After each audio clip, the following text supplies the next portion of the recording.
Earth football, Cristiano Ronaldo thought I would go assist him. Hey. Look who's back for more adventures. We love having you here to continue this story that keeps us all awake. Important note, all of this is pure fiction. So don't try any techniques you hear here in real life, your neighbor might call the cops. This amazing novel and all its rights belong to the original author. We're just the ones giving it voice and drama. Are you enjoying the show? Prove it by subscribing to our YouTube channel and leaving that like that motivates us so much. And if you want VIP access to exclusive content, our Patreon is waiting with things you won't find anywhere else. Chapter 76 Kicked to the point of submission.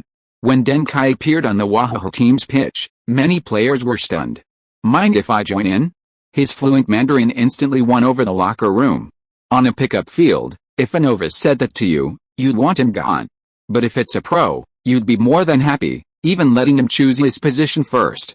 So, in the second half, Deng Kai became Wahoho's midfielder. Meanwhile, Sporting Lisbon fielded a substitute midfielder. This change amused the fans. But no one was optimistic about Wahoho's chances. Because a team's strength isn't determined by one person. The only one who thought the situation might change was Trigura. He knew Sporting Lisbon had a major problem, no midfield maestro. With Sergio gone, Sporting Lisbon's midfield was all concrete and steel, completely lacking a commander.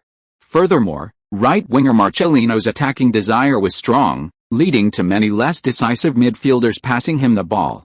This indirectly encroached on Ronaldo's playing space. When Ronaldo's chance is 30% and Marcelino's chance is 70%, no midfielder would refuse to pass to Marcelino. But Deng Kai wouldn't. For Deng Kai, unless Marcelino's chance reaches 80%, he won't consider passing to him. Moreover, once Ronaldo's chance reaches 50%, unless Marcelino is facing an open goal, Deng Kai won't even consider passing to him. Because after a series of complex calculations, a 50% chance for Ronaldo is far better than a 90% chance for Marcelino. The second half begins.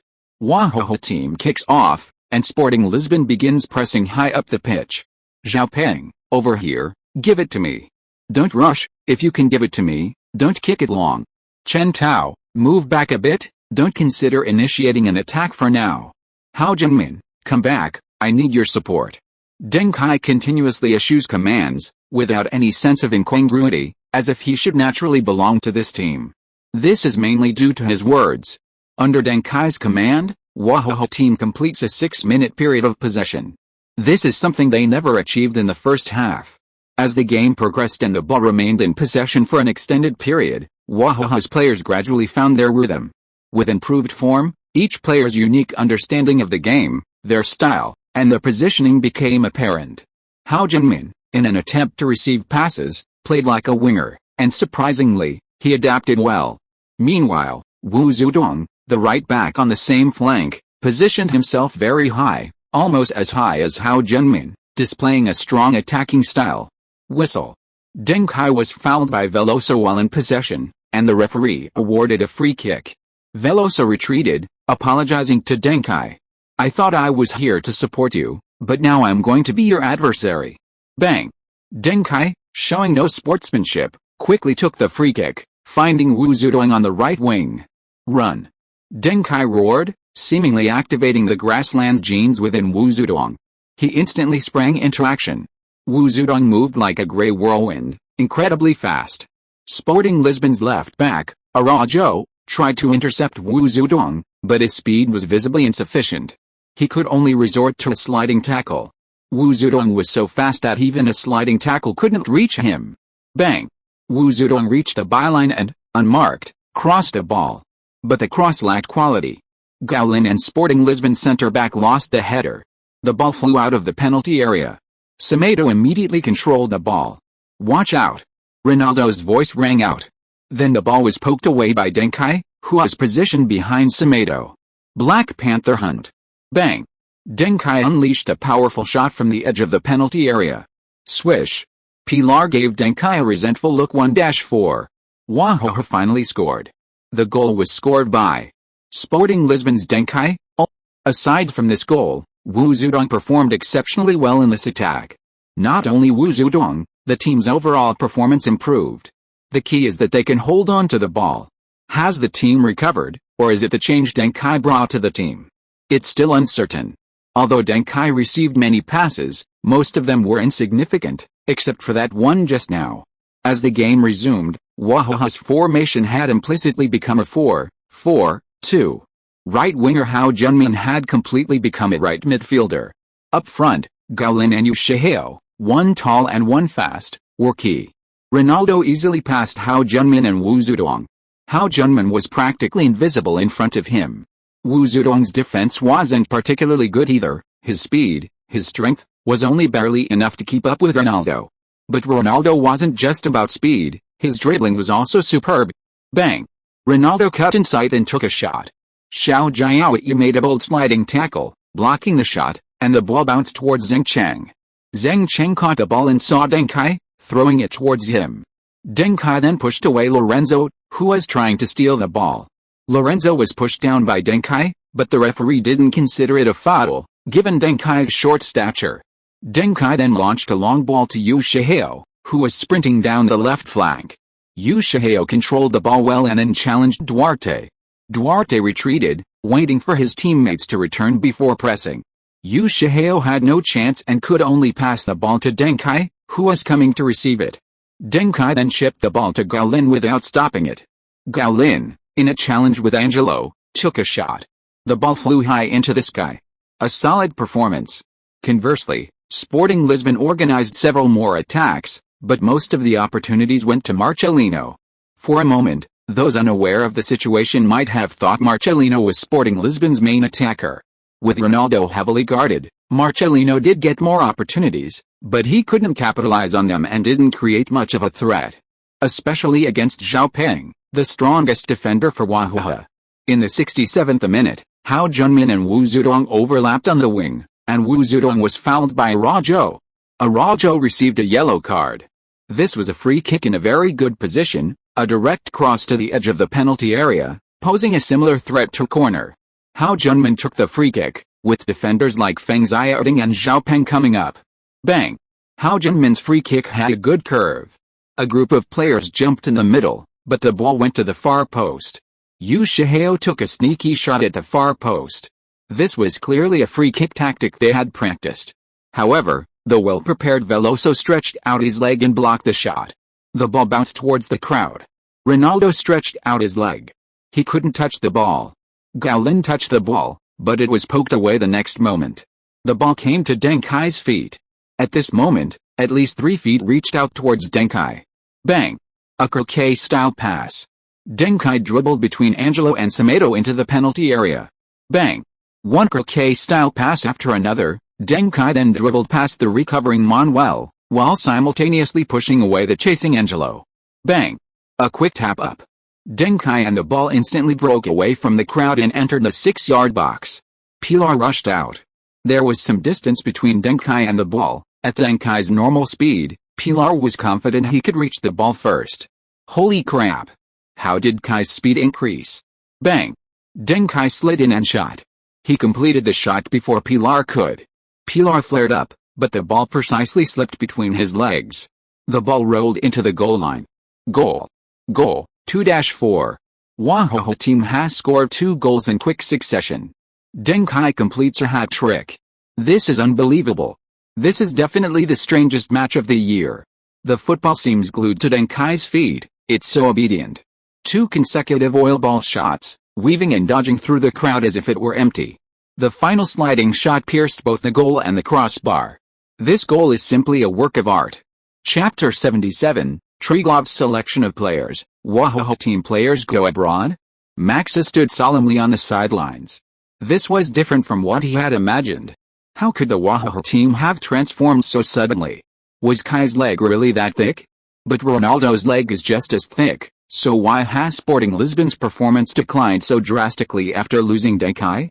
Trigura, watching from the sidelines, saw through it all but said nothing. Without an engine, even if you have the best weapons, this Gundam can't move.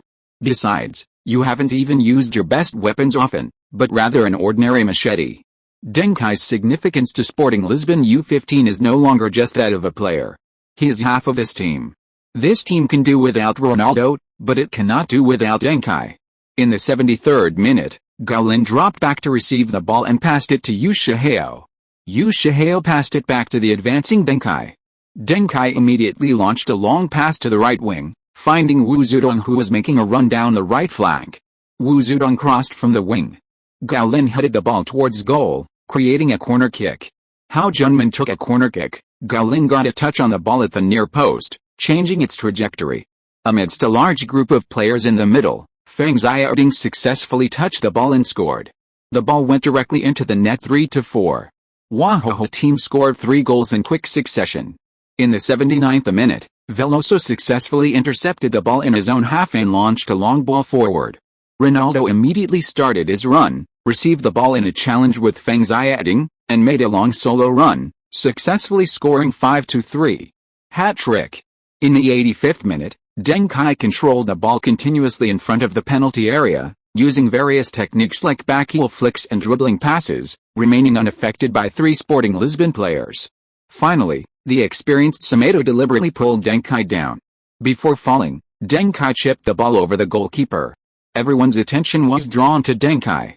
Wahoho's Yu Shihao was already prepared, and he was the first to pounce and score 4-5. Wahoho team kept the score close. Deng Kai also completed a hat-trick of 3 goals and 3 assists. But he pushed away his Wahoho teammates who wanted to celebrate with him, rushed into the goal, picked up the ball, and returned to midfield. He signaled to the Wahoho players not to give up, that they still had a chance. This attitude also angered his predecessors. After the kickoff, the Sporting Lisbon players also became more aggressive, playing a more open and expansive style. After all, it was a friendly match, so they played however they wanted.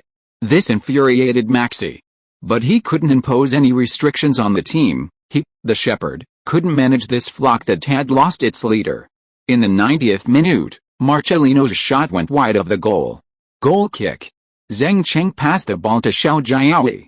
Xiao Jiaoyi was observing his teammates. Deng Kai dropped back to receive the ball. Sporting Lisbon's defenders immediately marked Deng Kai and were also preparing to press Xiao Jiaoyi. A full-scale press in the midfield and attacking third. Xiao Jiaoyi quickly passed to Feng Xiaoding beside him. Bang! Facing the press, Feng Xiaoding demonstrated the advantages of a disciplined player. Instead of passing to Deng Kai, he launched a long pass to Hao Junmin on the right flank. Hao Junmin controlled the ball smoothly and began his run down the wing. Wu Zedong immediately rushed up from the backfield, preparing to overlap with Hao Junmin. Go inside. Deng Kai shouted to Wu Zedong, while simultaneously making a run from the center. Wu Zedong immediately changed course, cutting inside without the ball, making a run down the flank. Although he didn't overlap, Wu Zedong's route still provided a passing option for Hao Junmin, who passed the ball back to Wu Zedong before Arajo could close in. Wu Zedong then passed it back to the on-rushing Deng Kai.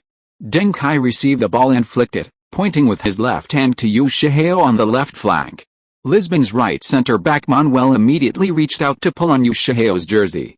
Lisbon's left centre-back Angelo also looked at Yu Shihao and Gaolin, confirming that they were in a position where they couldn't receive a pass from Deng Kai.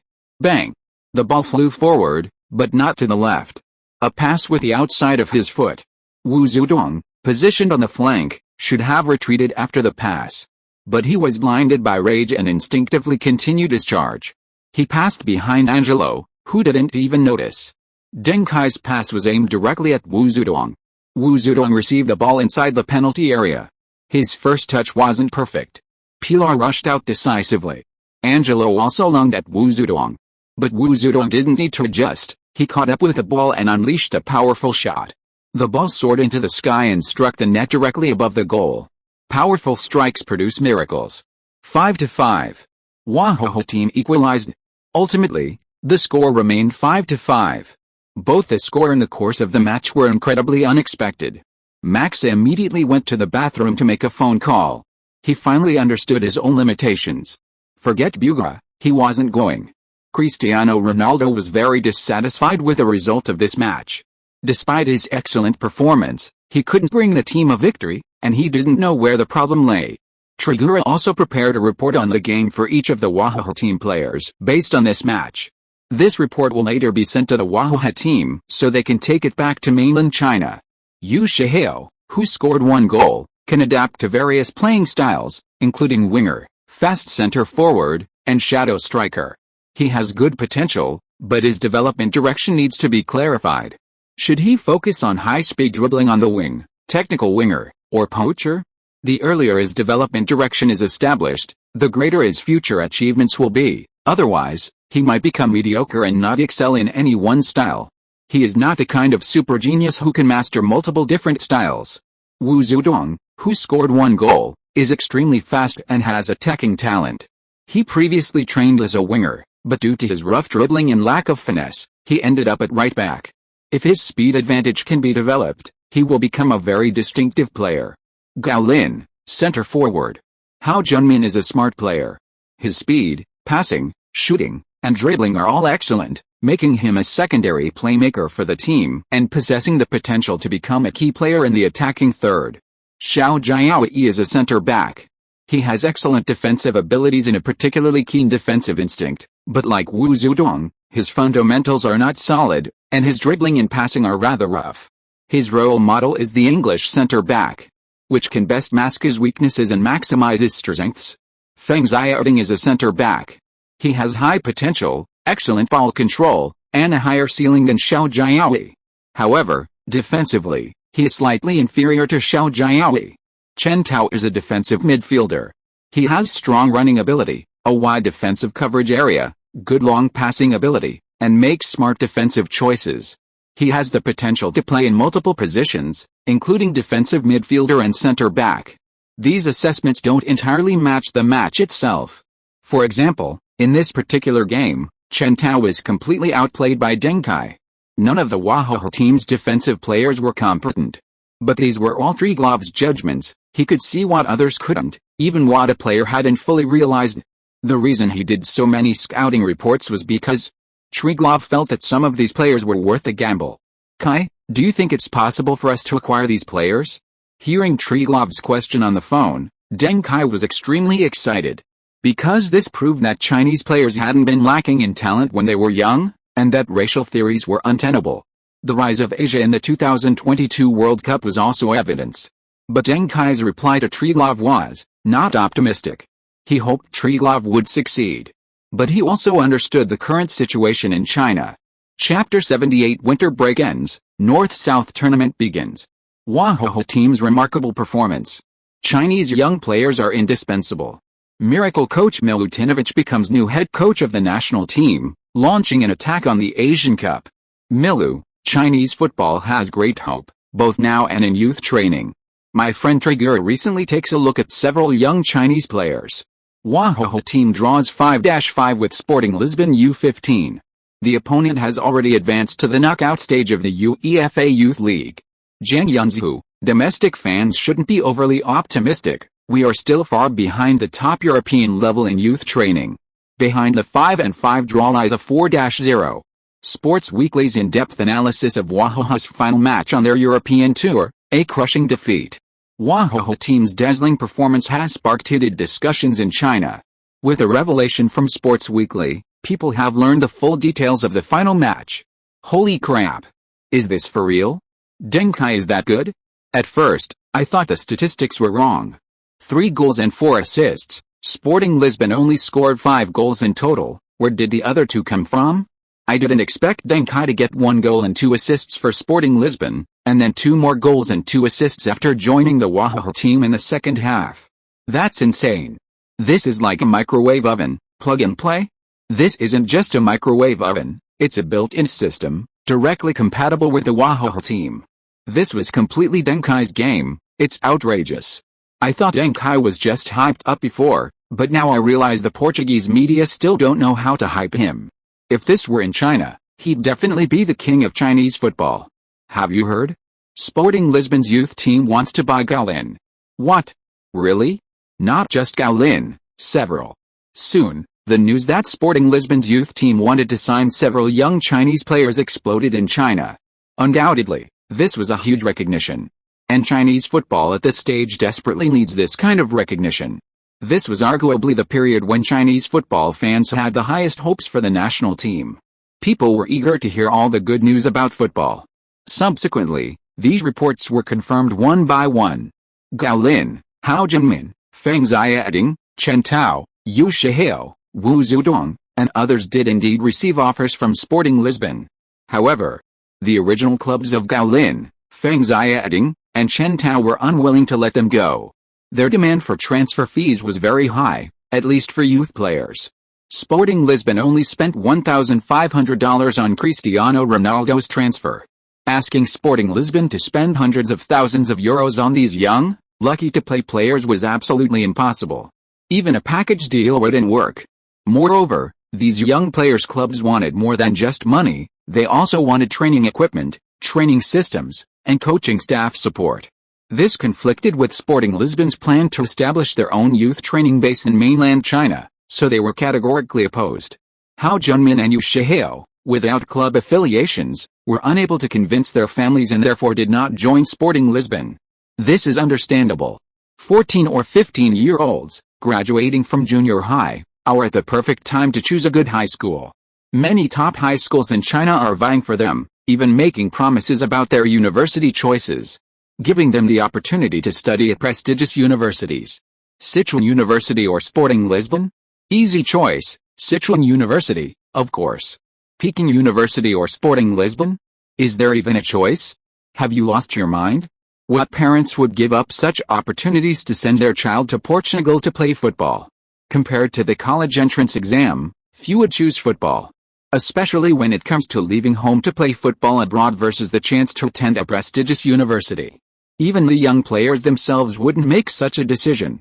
In the end, only Wu Zudong's parents, from the grasslands, said that a good man should have ambitions beyond his hometown, and if he really wanted to go abroad to play football, they would support him. In reality, it was because Wu Zudong had already become very close to a group of delinquent youths in his area. His parents worried that if things continued like this, he would eventually go astray. It was better to send him abroad, at least to completely cut ties with those bad influences. Upon learning of this, Deng Kai likely understood why he had never even heard of Wu Zudong in his previous life. With his speed and ruthlessness, he'd be a formidable figure in the underworld, a double red hat, a highly successful criminal organization, wouldn't be a dream. Ultimately, before the winter break ended, Sporting Lisbon U15 successfully signed Wu Zudong. They provided room and board, enrolled him in a local Chinese school in Lisbon, and offered him a monthly living allowance of 200 euros. His salary thus surpassed his parents', making him the breadwinner of the family.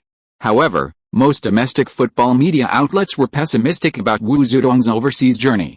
They believed that China already possessed excellent capabilities for developing young players.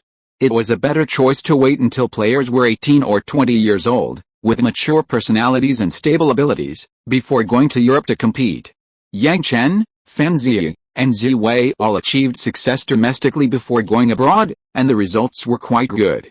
What if Wu Zudong left too early and was corrupted by foreign influences? Deng Kai couldn't comment on this. However, considering the various bad practices in China, such as seniority-based promotions, favoritism, factionalism, and the tendency to underperform, going abroad doesn't guarantee success, but staying in China makes it very difficult. Deng Kai exchanged contact information with players like Yu Shihao, Hao Junmin, and Feng Xiaoding. If not this winter, then next summer, the winter after, and the summer after that. He'd try to get one out of those situations. Those he couldn't see, he'd let go, but those who were clearly worth helping, he'd definitely give them a shot. The winter break ended. The Portuguese U15 league entered its second stage, the North and South divisions. The 12 participating teams were randomly assigned to two groups for a round-robin tournament.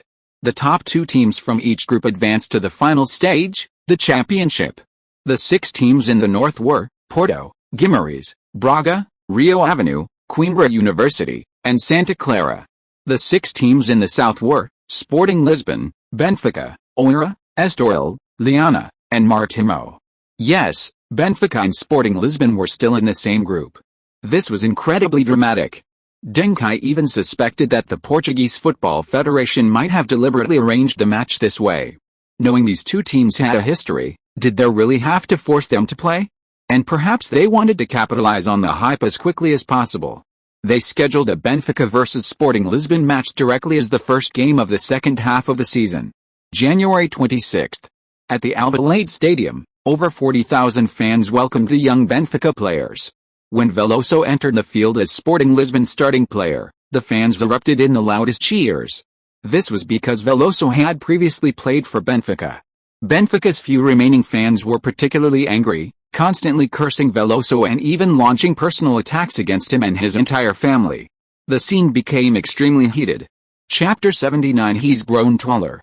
Don't be angry, these are all motivations for you to keep moving forward. Deng Kai patted Veloso on the shoulder in the locker room, then looked at his own stats. It had been almost 3 months since he last checked his data. During those 3 months, even the winter break, he had maintained his training.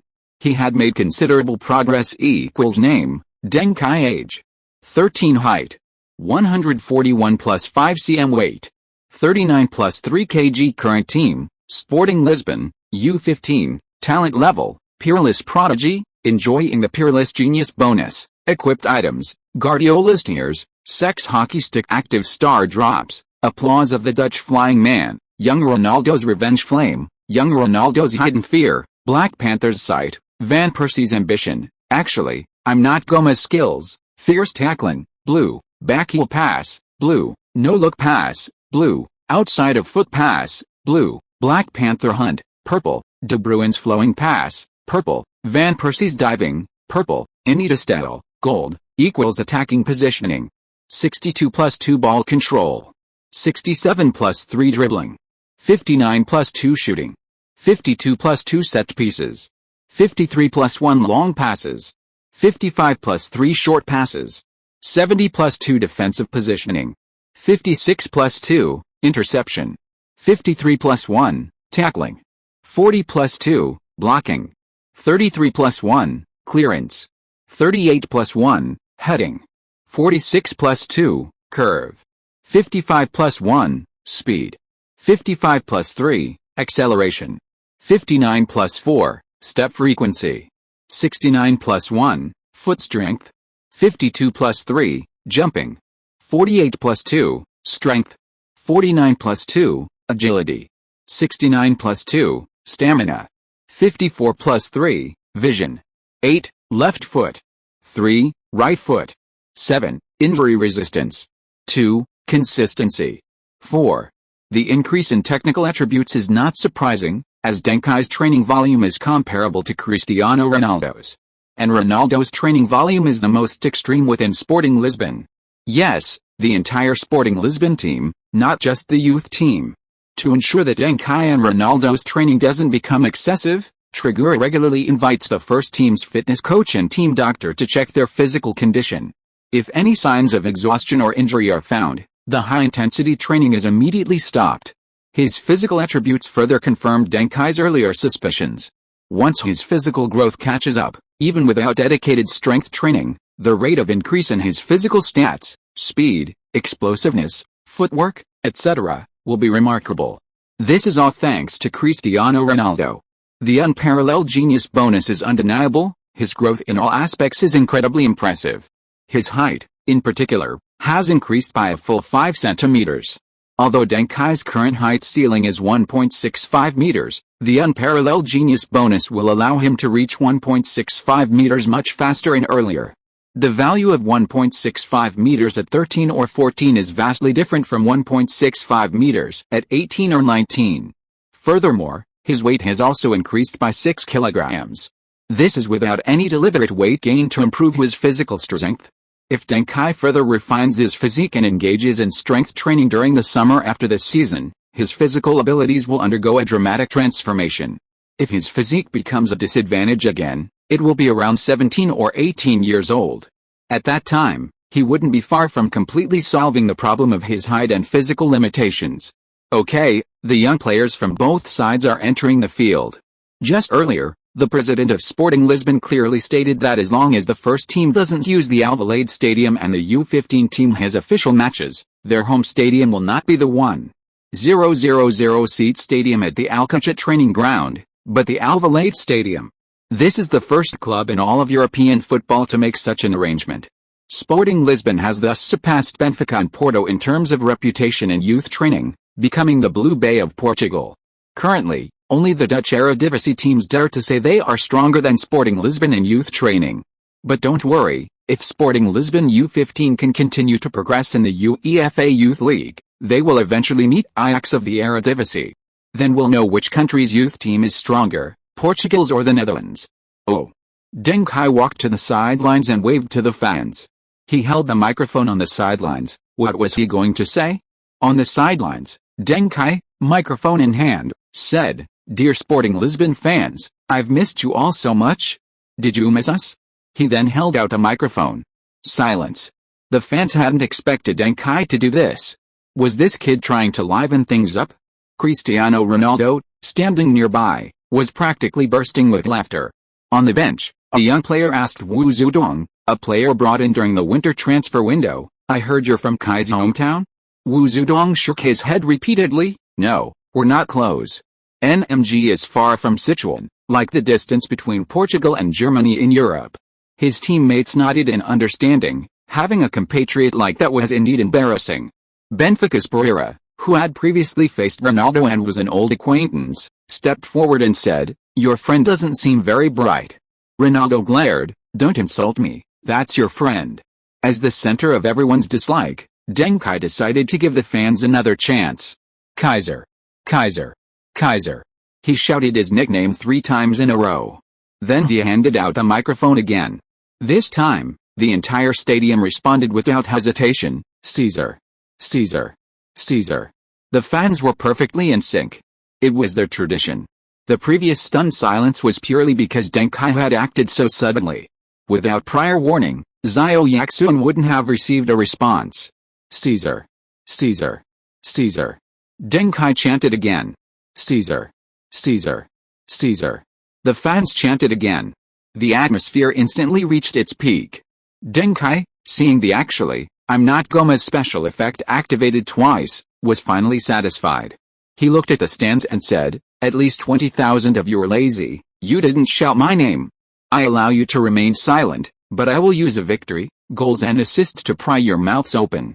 Ha ha ha. The fans in the stands smiled. "This kid's getting cocky." Everyone applauded. Wu Zidane looked at the effortlessly composed Deng Kai, filled with envy, and at the same time, hope for his own future. Whistle. A whistle blew, and the match officially began. Both teams immediately got into the game, especially the Benfica players.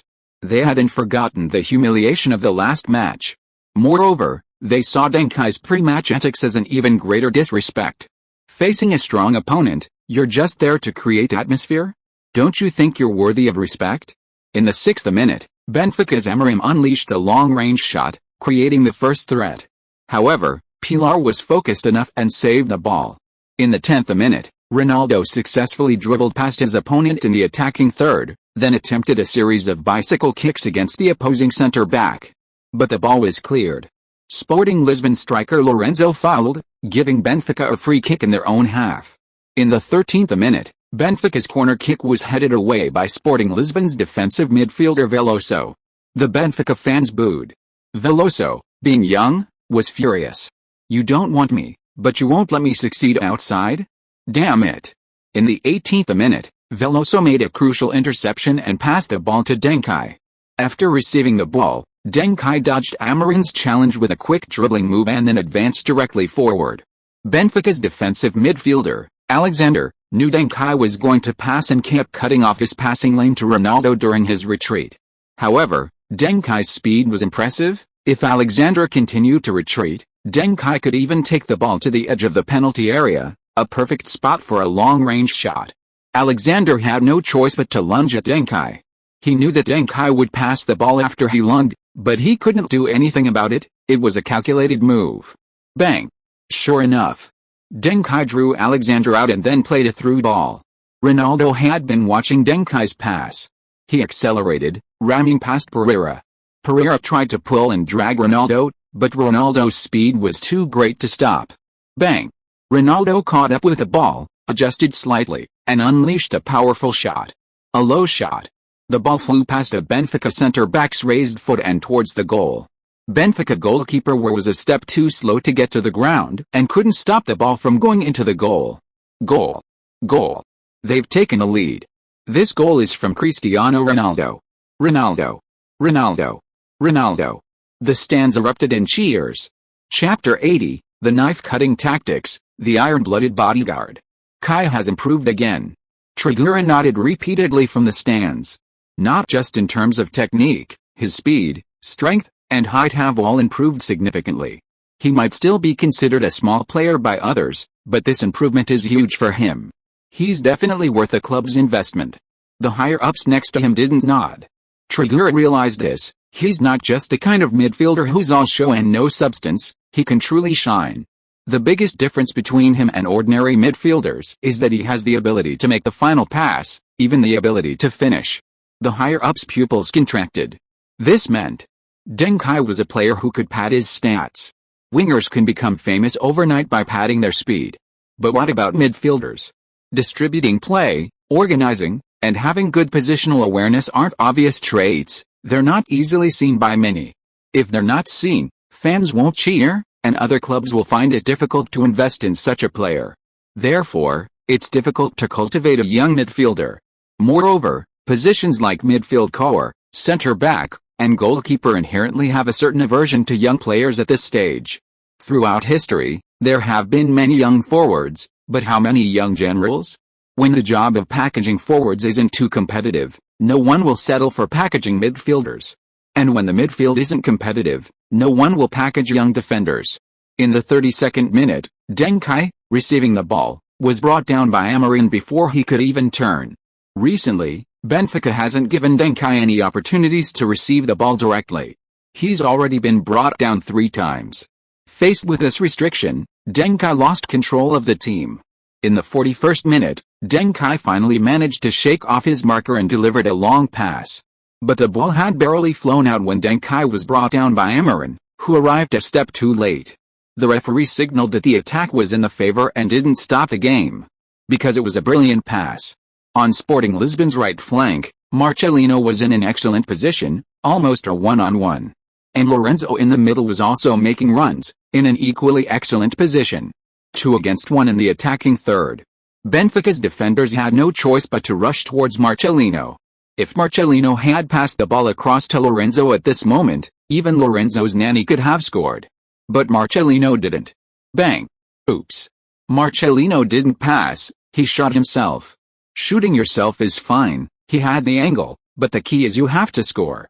Will made a brilliant save, he actually slammed the ball to the ground. Marcelino's shot was terrible, below par. After getting up, Will immediately passed to Pereira on the right wing. Pereira dribbled down the wing. Veloso came to intercept. Pereira chipped the ball to Amorim. Amorim continued forward, then played a through ball. It actually went through. Benfica's other midfielder, Varela, received the ball at the edge of the penalty area and unleashed a long-range shot. The ball cleanly and crisply nestled into the net. Oh! What a world-class goal. Varela has done it. He's helped the team equalize. 1-1. Benfica has been playing very actively lately, showing signs of taking the lead. Deng Kai needs to find a way. If he continues to be contained, the whole game will be dangerous. After that, neither side scored again. And the game went into halftime. In the locker room, Veloso found Deng Kai. Kai, you need to be careful, they're using a fouling tactic on you. Deng Kai frowned. He certainly sensed this. But if he backed down for fear of being fouled, the team would be in real danger. After the start of the second half, Deng Kai continued to actively demand and pass the ball, mostly with one touches, but also attempting some turns. In the 56th minute, Veloso intercepted the ball and found Deng Kai. Deng Kai finally shook off Amorim, received the ball, turned, and launched a long pass without even looking. Ronaldo successfully received the ball on the left wing and challenged Pereira, driving Pereira to the edge of his seat. As expected, Pereira couldn't stop Ronaldo, who successfully cut inside. Bang! Ronaldo seemed to be in a good mood today, as he didn't dribble much after cutting inside and immediately passed a ball. Striker Lorenzo, whose positioning had been excellent throughout the day, easily received Ronaldo's pass and shot. The ball wasn't perfectly balanced, resulting in a low-level shot. But this slight flaw altered the trajectory, turning it into a very tricky shot. The ball rolled in, almost grazing the post. Beautiful. 2-1. Unexpectedly, it was Lorenzo who stepped up this time. This is an assist from Ronaldo. Of course, let's not forget Deng Kai, who orchestrated the attack, and Veloso, Who won possession? Sporting Lisbon's midfielder Veloso and striker Lorenzo have very similar names. Many people easily confuse them. This goal directly changed the mindset of both sides. Benfica has always been a winner. In the first half of the season, they only lost one of their 18 matches. That loss was to Sporting Lisbon. Now they've entered the second stage of the North-South Division, and they're determined to win back their losses. In the 60th minute, Deng Kai received a back pass from his teammate and was tackled by Alexander. Alexander's move was clearly intended to bring Deng Kai down, and Deng Kai took a hard fall. Veloso witnessed this incident. Alexander had the opportunity to slow down, but he didn't. 2 minutes later, Villarreal received a pass from teammate Simon. Bang! Veloso immediately launched a vicious sliding tackle, bringing down both player and ball. Villarreal rolled on the ground, clutching his ankle in pain. But Veloso bent down and said to Villarreal on the ground, "Brother, stop pretending. I know my defensive effectiveness. If I wanted you to get injured, you wouldn't have the strength to roll on the ground. You guys went too far with Deng Kai today. You can't play like this. Otherwise, you know what will happen." Enraged by Veloso's words, Villarreal jumped up and bumped chests with Veloso, staging a medical miracle. However, Villarreal, lacking the height and strength of Veloso, was bounced back after his collision. Alexander, Amorim, Simon, and others immediately rushed over. Duncan, Semedo, Ronaldo, and others also surrounded them, and a conflict seemed imminent. Fortunately, the referee was firm enough to separate Villarreal and Veloso, and showed Veloso a yellow card for his earlier overzealous tackle. Veloso didn't argue, but he told the referee, "I respect and agree with your decision, but I think you should also pay more attention to Duncan. His tackle was very aggressive." The referee indicated he didn't need instruction, but he took Veloso's words to heart. Veloso's yellow card was a clear message to the referee. If you can't protect the players on the field, then we'll have to protect ourselves, with violence. If that happened, the referee's officiating would be considered a failure. Therefore, if Benfica were to foul Duncan again, the chances of receiving a card would be greatly increased. This yellow card was designed to free up Deng Kai, demonstrating a highly tactical approach. Veloso showcased his tough, bodyguard-like qualities, highlighting his strategic thinking and talent in a defensive midfield position. Of course, this defensive style also has its drawbacks, namely, it makes him vulnerable to retaliation. It'll be available next Friday. I need to stockpile more chapters so I can get everyone's attention in one go. Remember to read it over the next few days, and if you want to wait for a while, check it out every day. Chapter 81, Chinese Connection, Abandoned Child's Revenge. In the 65th minute, Sporting Lisbon's right-back Duarte was tackled by Villarreal. Crucially, Villarreal touched the ball first. It didn't constitute a foul. Had the ball not rolled out of bounds, Villarreal's interception in the attacking third could have created a scoring opportunity. Hey, Duarte isn't getting up from the ground. Is he injured? Oh. It seems he really is injured. The team doctor is coming onto the field. Maxa is having the substitutes warm up. There's one Asian player you might not recognize. He's Wu Zidane, a youth player from China, playing right back. During this winter break, the Wahoo team from China challenged the U15 teams of many European teams and achieved quite good results. This Wu Zidane was spotted by Trigura after the match against Sporting Lisbon. It's said that Trigura also had his eye on several other players, but they didn't join Sporting Lisbon for other reasons.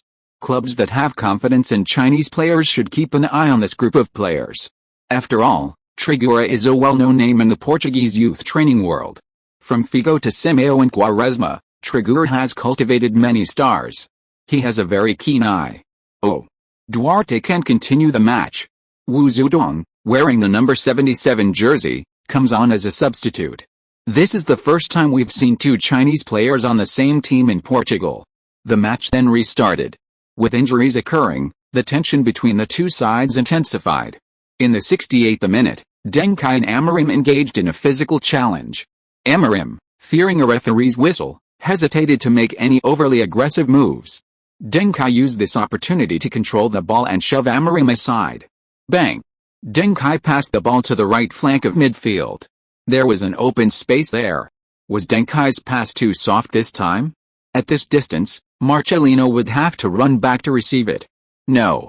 It's not for Marcelino.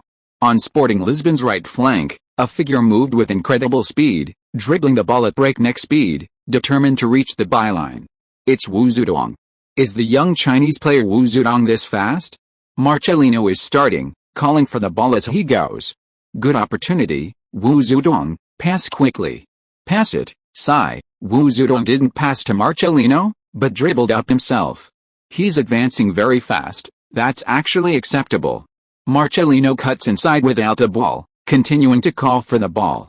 Simon has been pulled away by Marcelino. Wu Zedong still isn't passing? Cut inside. Wu Zedong is unmarked, he chose to cut inside? Does he think he's playing as a right winger? Marcelino is already in an offside position, he spreads his hands, seemingly somewhat dissatisfied. Wu Zedong is very fast, Simon was just pulled away by Marcelino, now there's no time to defend him, Benfica's left centre-back is coming to cover. Bang! Wu Zedong finally passes the ball. A triangular pass. Deng Kai runs up from the back, and unleashes a powerful shot from the edge of the penalty area. Bang! The angle of the ball isn't tricky, but this shot is powerful and extremely fast. Will managed to get his hands on the ball, but it continued its momentum and flew into the net. Another goal. Deng Kai. It's Deng Kai. 3-1. Sporting Lisbon extends their lead. 3 minutes. Chinese youngster Wu Zedong has already provided an assist in just 3 minutes since coming on. A beautiful Chinese connection. Deng Kai runs to Wu Zedong and pulls him to the corner flag to celebrate. Wu Zedong seems a little bewildered, it seems he rarely has this kind of experience. Salute.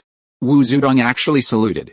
It's a young pioneer salute, it seems he didn't do well in junior high, not even joining the youth league. Deng Kai was amused by Wu Zedong's celebration and then mimicked it to avoid embarrassing him. Reporters from Sports Weekly on the sidelines captured the moment perfectly. After Wahaha's European tour, they increased their focus on Deng Kai, directly assigning a complete news team to Zhang Yunzi's command to report on Deng Kai's news and send updates back to China. Zhang Yunzi was promoted as a result and is now the head of the Portugal Bureau and deputy head of the Europe Bureau for Sports Weekly. She is also the youngest deputy head of the Continental Bureau in the unit. After this goal, Benfica's mentality completely collapsed. In the 74th minute, Amorim again stretched out his leg during Deng Kai's quick turn, tripping Deng Kai, who spun a couple of times in the air before landing heavily. This future Sporting Lisbon coach is now really unfriendly to Sporting Lisbon. Fuck you. Wu Zedong, fueled by his nationalistic spirit, immediately rushed over and shoved Amorim aside. Amorim retaliated. Fuck.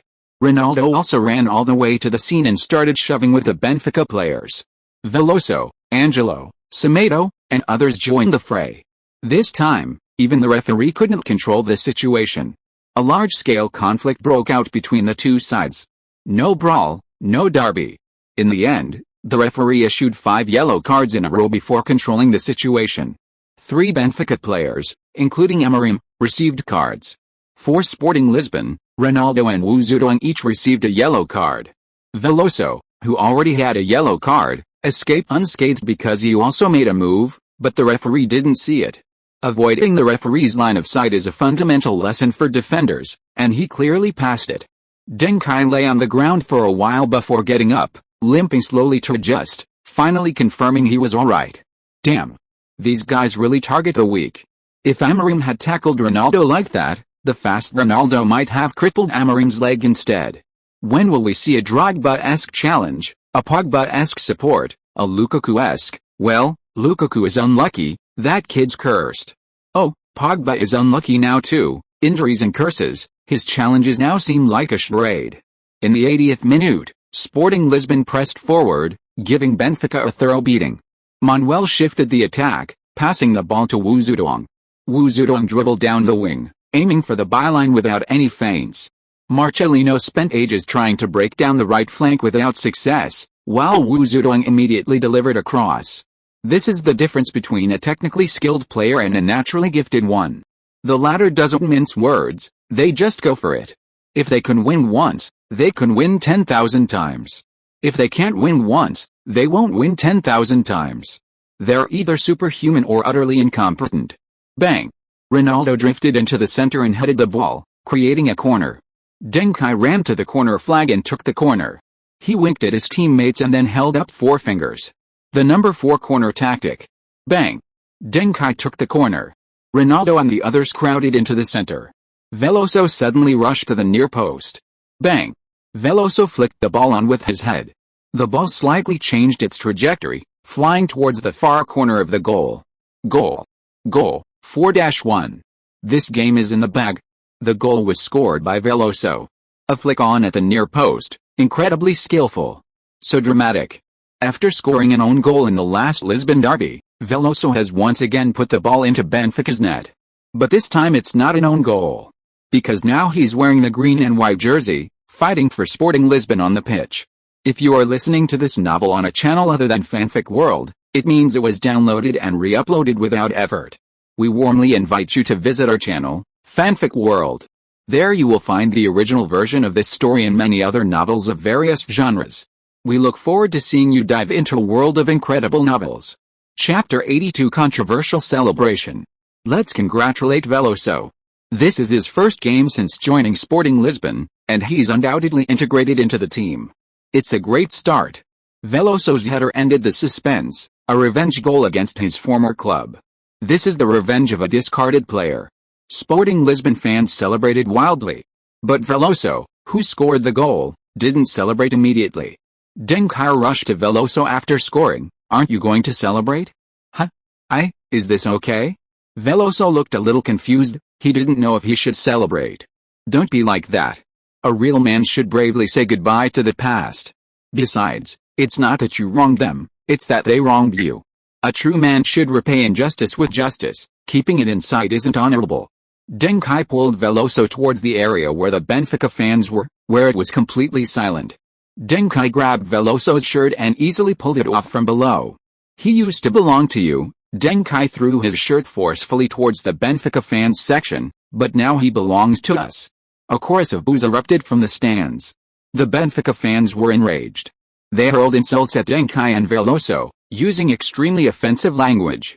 Veloso, looking at the menacing Benfica fans before him, felt a torrent of pent-up frustration well up inside him, finally letting out an angry roar. Fuck Benfica. Fuck you. You're the one who's overweight. You can abandon me, but you can't humiliate me. Fuck. Magnanimity? Loyalty? Fuck you. It's all a lie. The club's management has changed time and again. Who are the fans loyal to? Loyal to the team. Don't fool yourself. The team's policies, its direction, its revenue, everything is decided by the higher-ups. A new emperor, a new administration. Loyalty to the team is just a lie. Loyalty, trust, and respect for a particular person or group are understandable. The other person possesses that personal charisma, or you share an emotional connection, carrying a part of your life and memories, making it worthwhile. However, applying the same behavior to a non-individual unit whose dominance is frequently changing is foolish. Unless you possess a certain degree of dominance over this non-individual unit whose dominance is frequently changing, able to influence its decisions and development. European fans in the past had this privilege, hence their loyalty to their teams. But now they are gradually losing this right. In the future, they will completely lose this right. This logic isn't difficult to understand, but many fans are unwilling to consider it unless they have experienced betrayal by their club. Veloso is one such Benfica diehard fan who experienced betrayal. If Veloso could understand a Benfica diehard fan being abandoned by his team, then the attacks on his father, his family, and his relatives by fans and club executives because of his behavior were absolutely unacceptable to him. He understood. Benfica fans were furious with Veloso's celebrations and curses. Some even considered jumping off the stands to teach the brat a lesson. Benfica players were equally enraged by Veloso and Duncan's provocations. Provoking their fans was tantamount to provoking them. Players from both sides huddled together, and another clash seemed imminent. Whistle whistle. The referee blew his whistle repeatedly, decisively stepping forward. Without hesitation, he showed Duncan a red card. Then he showed Veloso a yellow card. Veloso already had one. So 2 yellows resulted in a red. This decision sparked discontent among Sporting Lisbon fans. But objectively speaking, it made sense. Duncan and Veloso had indeed provoked the away fans first, thus initiating the conflict. Maxa, of course, rushed in to argue with the referee, but to no avail. For the next 10 minutes, Sporting Lisbon played with 9 men. But with their iron will, they withstood Benfica's counterattack, miraculously maintaining a 4-1 lead, refusing to concede an inch. This brought the match to a perfect close. After the game, many players were interviewed. Benfica's side was very resentful. Amorim, Veloso and I are very good friends, but I can never forgive his behavior. Has he forgotten that Benfica gave him the opportunity to become a professional? Pereira, Deng Kai's behavior was very inappropriate. He can treat us like that because we are opponents, but fans shouldn't be provoked like that. I hope Deng Kai can handle this properly. I know he's actually a good person, he's not like that in real life. Villara, this is a very bad thing. Veloso has disgraced Benfica's youth academy. He will never deserve to step into the Estadio da Luz, where a red card is far from enough. Deng Kai should be suspended, and so should Veloso. The Portuguese football media also engaged in a heated discussion about this incident. Benfica star Pinto said, "This is shocking and disappointing. No player should do something like that to fans." Nuno Gomes said, "Veloso wasn't celebrating at first, but he clearly got carried away after Duncan said something to him. It's shameful to incite a teammate to do something wrong like that. I have a very bad impression of Duncan now. When I play, if I encounter someone like that, I'll tackle him." Even Porto superstar Jardel criticized Duncan, "It's outrageous. He didn't even score the goal, but his celebration was so provocative." Veloso's actions were inappropriate, but his emotions are understandable. However, Duncan had no right to do that. He should even be banned for a whole year. This kind of atmosphere absolutely cannot be allowed to spread among young players. It's a huge harm to football. Suddenly, Duncan was the target of widespread criticism. Rumors circulated that the Portuguese Football Federation held an unconventional meeting regarding Duncan's attack on fans. It seemed the situation was about to escalate. Trigueira held a press conference directly on behalf of Sporting Lisbon. At the conference, Trigueira emphasized that Sporting Lisbon would not punish Duncan in any way because his actions were heroic. This view received widespread support from Sporting Lisbon fans. Trigueira also stated, "We have reason to believe that Benfica is focusing the media attention on Duncan, attacking such an innocent and talented young player, simply to divert attention from their failures in youth training. I hope everyone remembers that this match is more important than points and scores in terms of comparing the youth training systems of both sides. Clearly, we are the winner. Benfica, despite having better talent, is clearly weaker than us. I can't say their youth training is bad, but ours is definitely better. Secondly, I personally think there's nothing wrong with Veloso's actions. He came from Benfica's youth academy. His father, grandfather, siblings, and the entire family are die-hard Benfica fans. But what has Benfica given them? Do you know the written reason for Veloso's dismissal by Benfica? Nobody knows? Then I'll tell you, it's being overweight. The reporters present were immediately in an uproar. They knew nothing about this. But if that's really the case, then Veloso's anger is absolutely understandable. Because this charge is utterly insulting. Chapter 83: A bloodbath triggered by Caesar's celebration. First of all, Veloso's weight is absolutely not overweight. And in professional football, this weight issue is practically baseless, because a player's weight is easily controlled. You can control it however you want. Veloso can accept being expelled from the youth team, but he needs a formal reason, not this disrespectful excuse. Trigueira indignantly stated. Besides, his family has even been implicated after his expulsion. His father, a Portuguese international, was suspended by the team despite being in perfect form and forced to publicly apologize within the club. What son could bear to see his father suffer such humiliation? Deng Kai knew this precisely because he led Veloso to the Benfica stands after his goal. He wasn't guiding Veloso to do anything wrong, on the contrary, he was teaching Veloso how to be a real man. A reporter from Bora raised his hand in rebuttal. So being a real man means telling the fans to fuck you? Trigueira nodded, yes, fuck you. The Bora reporter's face paled. It was as if someone was cursing him. Trigueira repeated, fuck you. Saying fuck you to those who look down on you and don't respect you is what a real man does. Understand? If you don't understand, I can say it a few more times. Fuck you, fuck you, fuck you. Undoubtedly, the press conference was a resounding success. The conflicting accounts from both sides kept the matter stalled. Benfica's request for an additional suspension for Deng Kai remained pending. Data showed that the combined viewership of all other matches in the Portuguese U15 league didn't match the popularity of Sporting Lisbon's U15 matches. They were the only high-profile team in Portuguese youth football. And they were going to compete in the UEFA Youth League. Just when everyone thought the matter was about to end, Benfica captain and Portugal's starting right-back, Antonio Veloso, held a press conference with his son, Miguel Veloso. In front of the cameras, Antonio expressed his affection for Benfica. "It has been an honor to play for Benfica for the first half of my life. But..." Antonio's tone shifted. "Even the best relationships have an end. Benfica is like my life. But my children and my family are more important to me than my life. My decision may not be forgiven by Benfica fans, but I believe that no one in the world who has been a parent, a child, or has siblings will misunderstand me. I, Antonio Veloso, have officially submitted a transfer request to the club. In the upcoming matches, if the club needs me, I will still give my all for the team. But after this season, I will definitely leave Benfica. Definitely.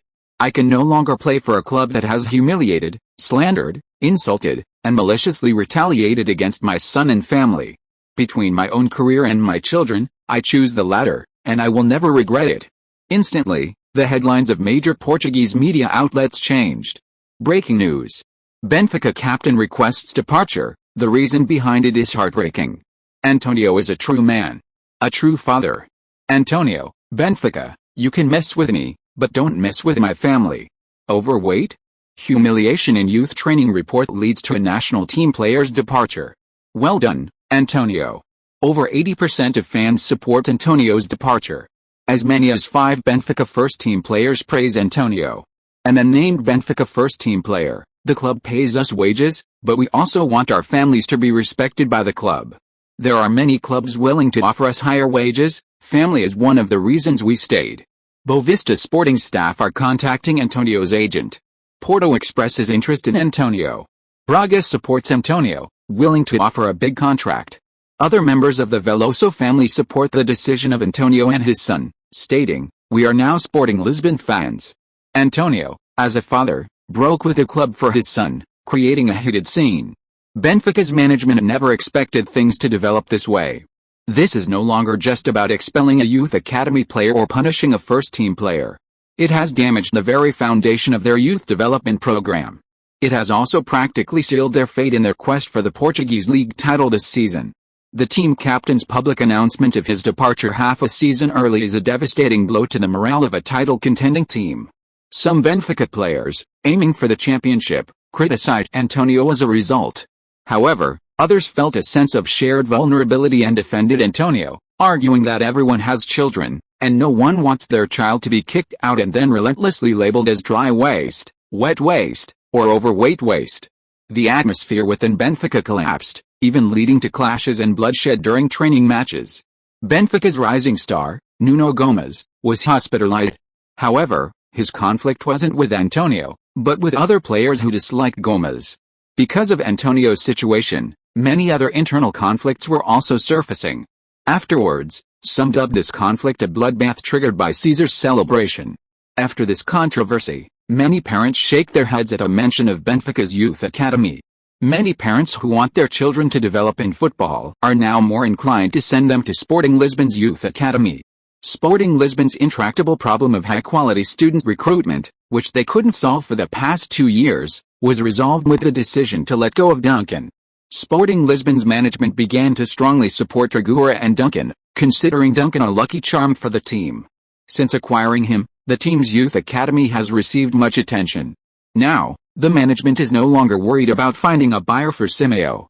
Did Barcelona say they wouldn't take anything over €10 million in the first half of the season? Now Barcelona is asking if €150 million is acceptable. Even Sporting Lisbon isn't entirely willing to take him, because other buyers are also inquiring about Simeo. They were attracted by Sporting Lisbon's U15 matches and news, but they can't wait for Ronaldo and Duncan to develop. After arriving, they could only look at Simeo, Quaresma, and others. These players, carefully selected and promoted by Sporting Lisbon, naturally have their advantages. Most people would be tempted if they saw them. February 2nd. Sporting Lisbon U15 played away against Maritimo. Due to Deng Kai's suspension for a red card, Sporting Lisbon struggled in this match. Ultimately, thanks to Ronaldo's 83rd-minute winner, they narrowly defeated their opponents 1-0, continuing their winning streak. February 9th. Sporting Lisbon continue their away campaign against Liana. In the first half, the returning Deng Kai provided an assist for Ronaldo, giving the team a 1-0 lead. In the second half, Liana briefly equalized.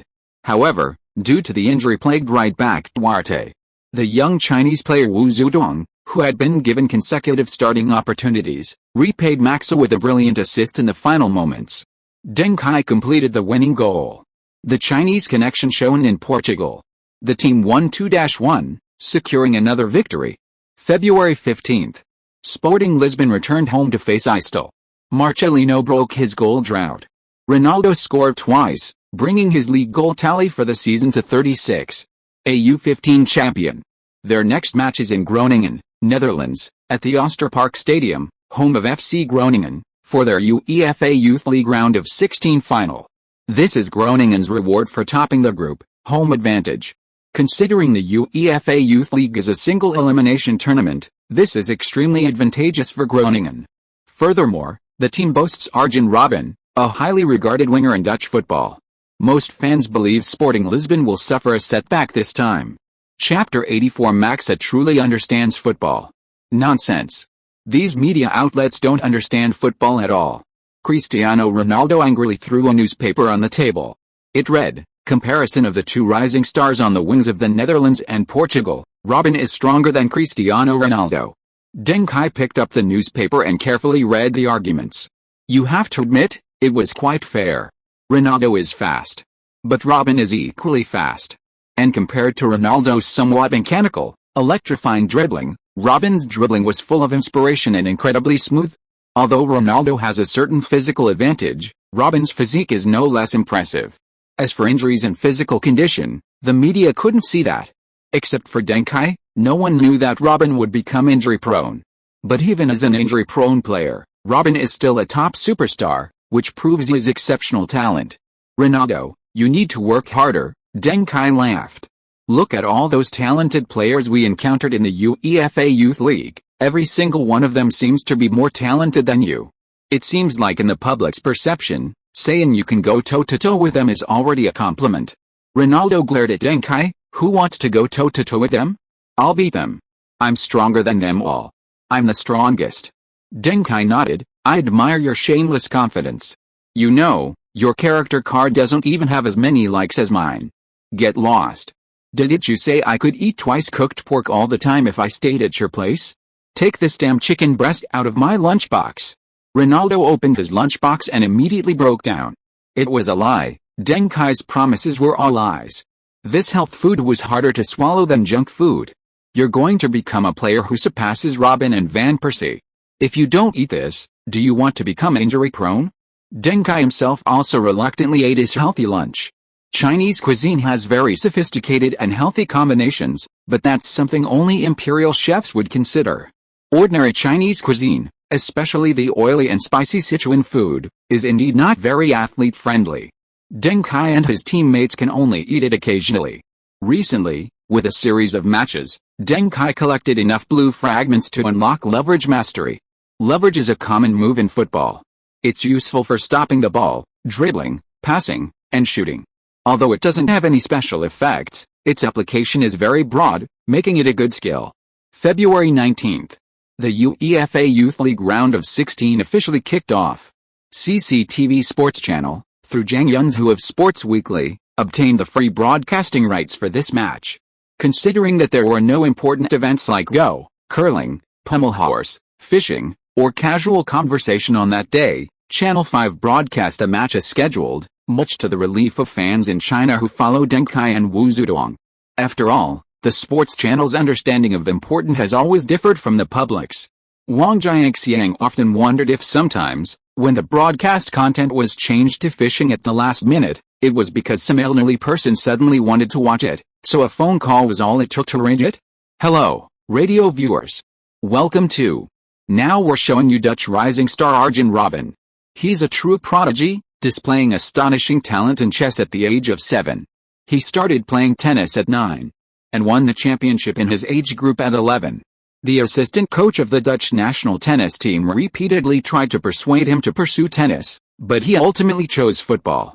Some say he's even better than Feyenoord's Van Persie and Ajax's Sneijder and Van der Vaart.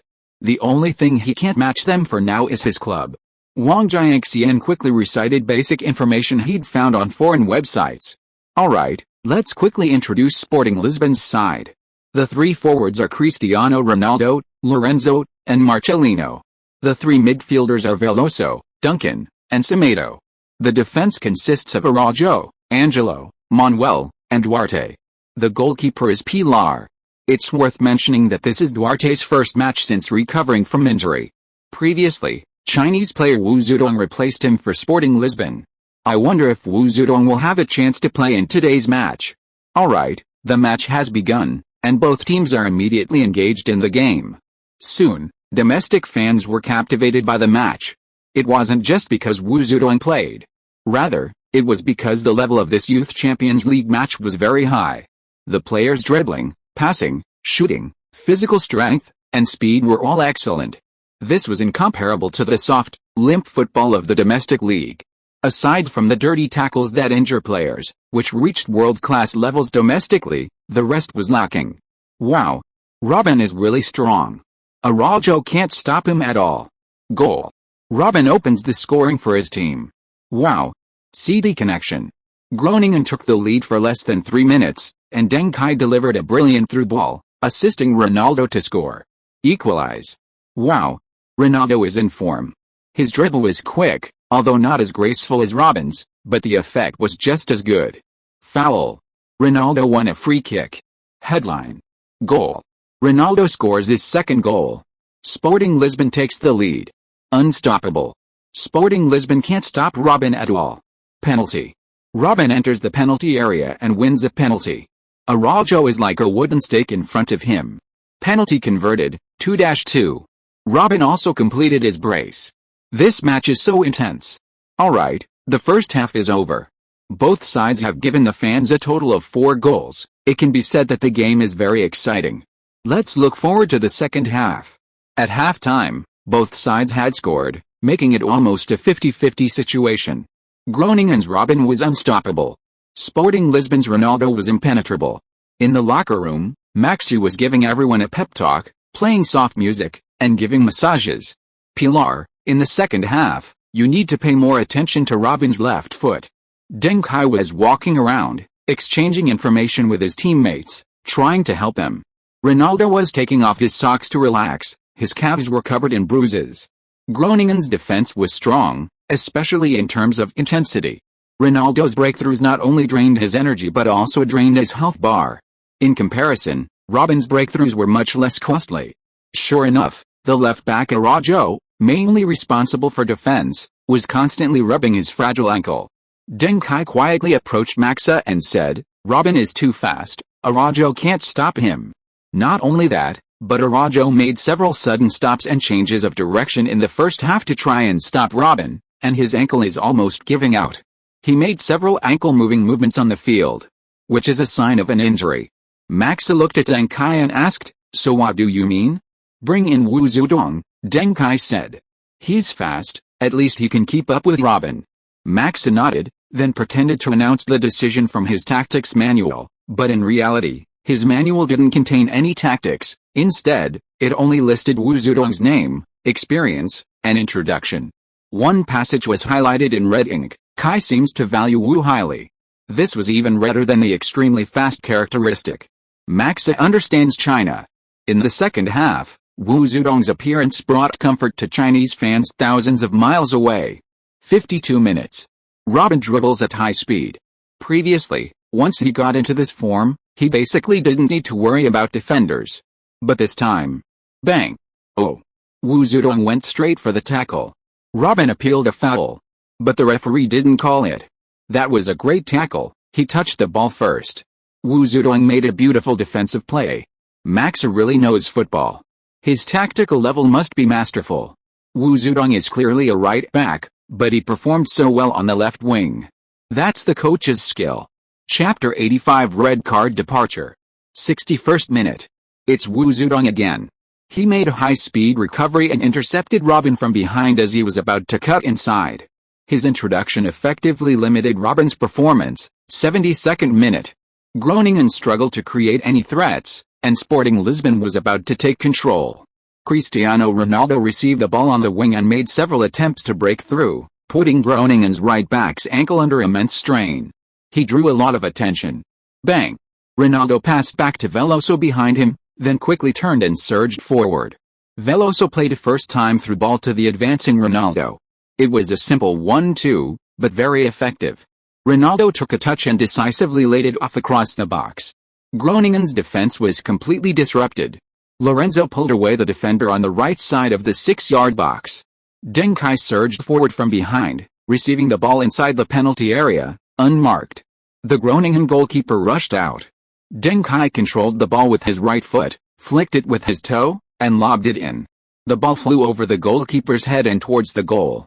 Goal. They've taken a lead. Sporting Lisbon has taken the lead, 3-2. Now the pressure is on Groningen. Deng Kai's chip shot was perfectly controlled. He often uses chip passes in previous matches. He's a player who can always surprise you. The camera finds young Arjen Robben.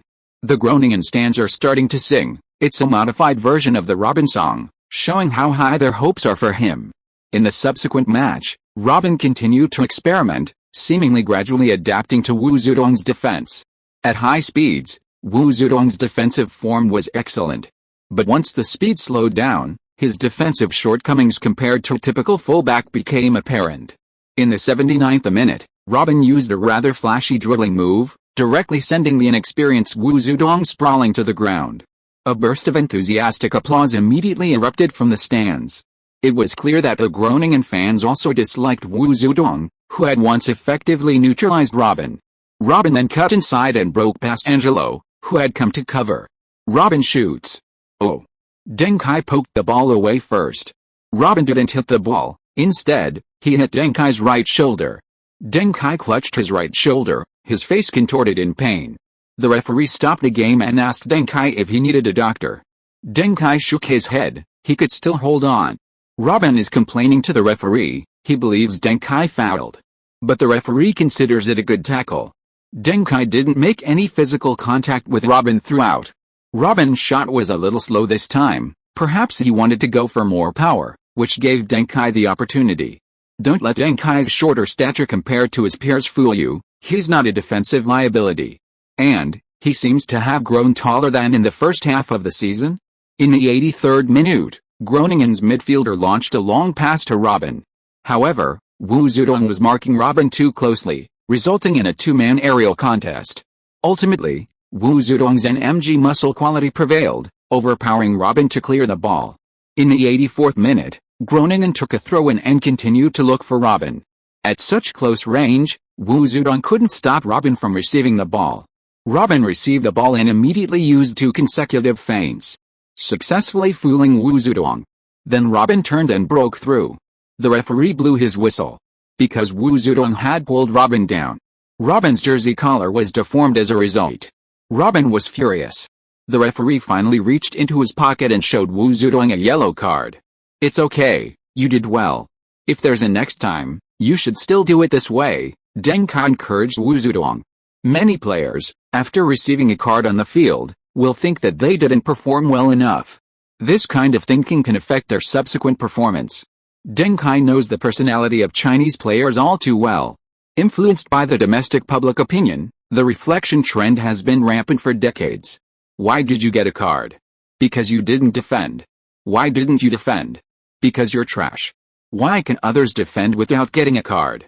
Getting a card shows you're impolite and uncivilized. A yellow card is a disgrace. Red cards should be retired. It's a disgrace to the Chinese people. It ruins the image of the Chinese as knowledgeable, reasonable, and friendly. It affects the officials' grand strategy of projecting a positive image in the West. Deng Kai was afraid Wu Zedong would think this way, so he quickly tried to comfort him. With only a few minutes left in the game, Wu Zedong using a yellow card to interrupt Robben's attacking opportunity was definitely a bargain. Remember to pay ante obeo. In the 87th minute, the scene that made Sporting Lisbon fans anxious arrived.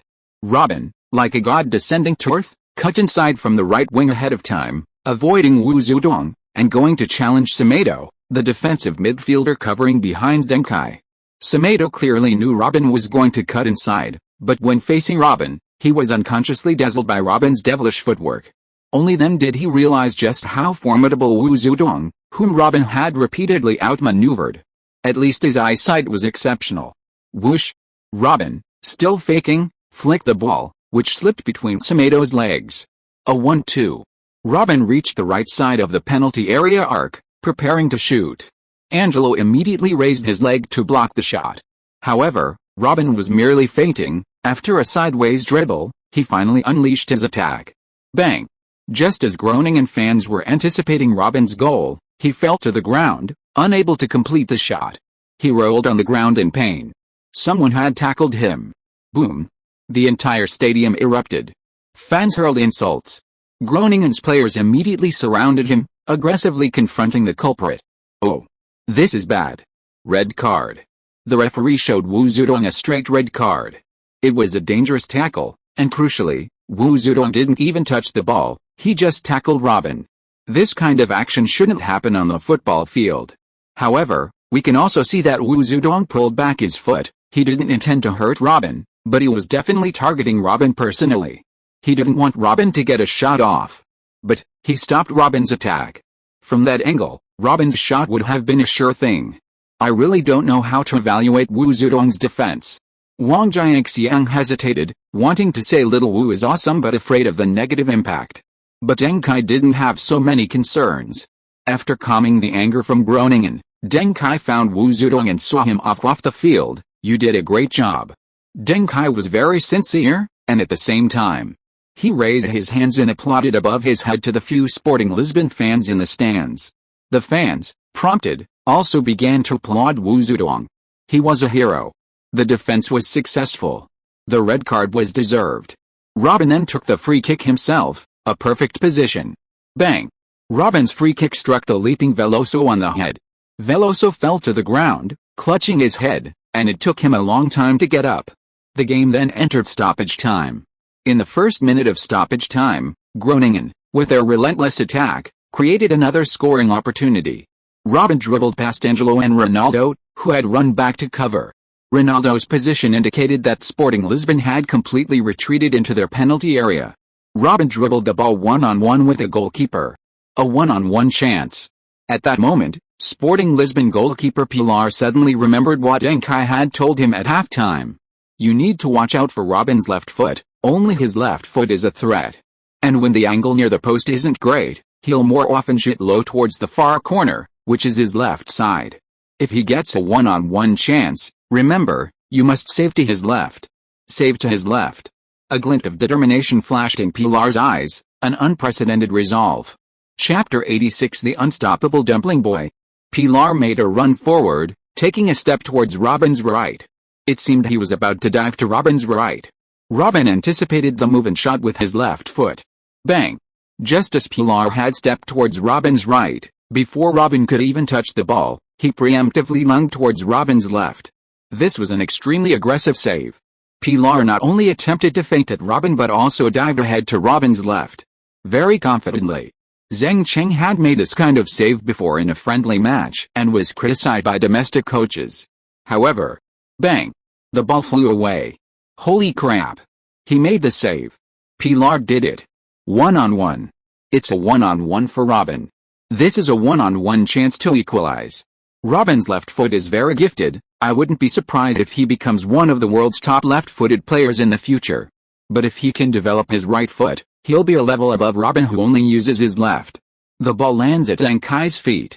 Deng Kai lobs the ball over the top, turns, and accelerates. There are many Groningen players around, and Deng Kai isn't very fast. He croquet. Deng Kai croqueted around to avoid a tackler coming from the side, while simultaneously increasing his speed. For a full 3 seconds, Deng Kai continued to accelerate. But he hadn't crossed the halfway line yet. If the croquet effect wore off, his speed would slow down, and he would be caught by the defenders behind him, likely resulting in a loss of possession. Passing the ball forward from this position would essentially give possession to Groningen, allowing them to launch one or two more attacks in the remaining time. Too dangerous. At the crucial moment, Deng Kai had a flash of inspiration. Bang! Bang!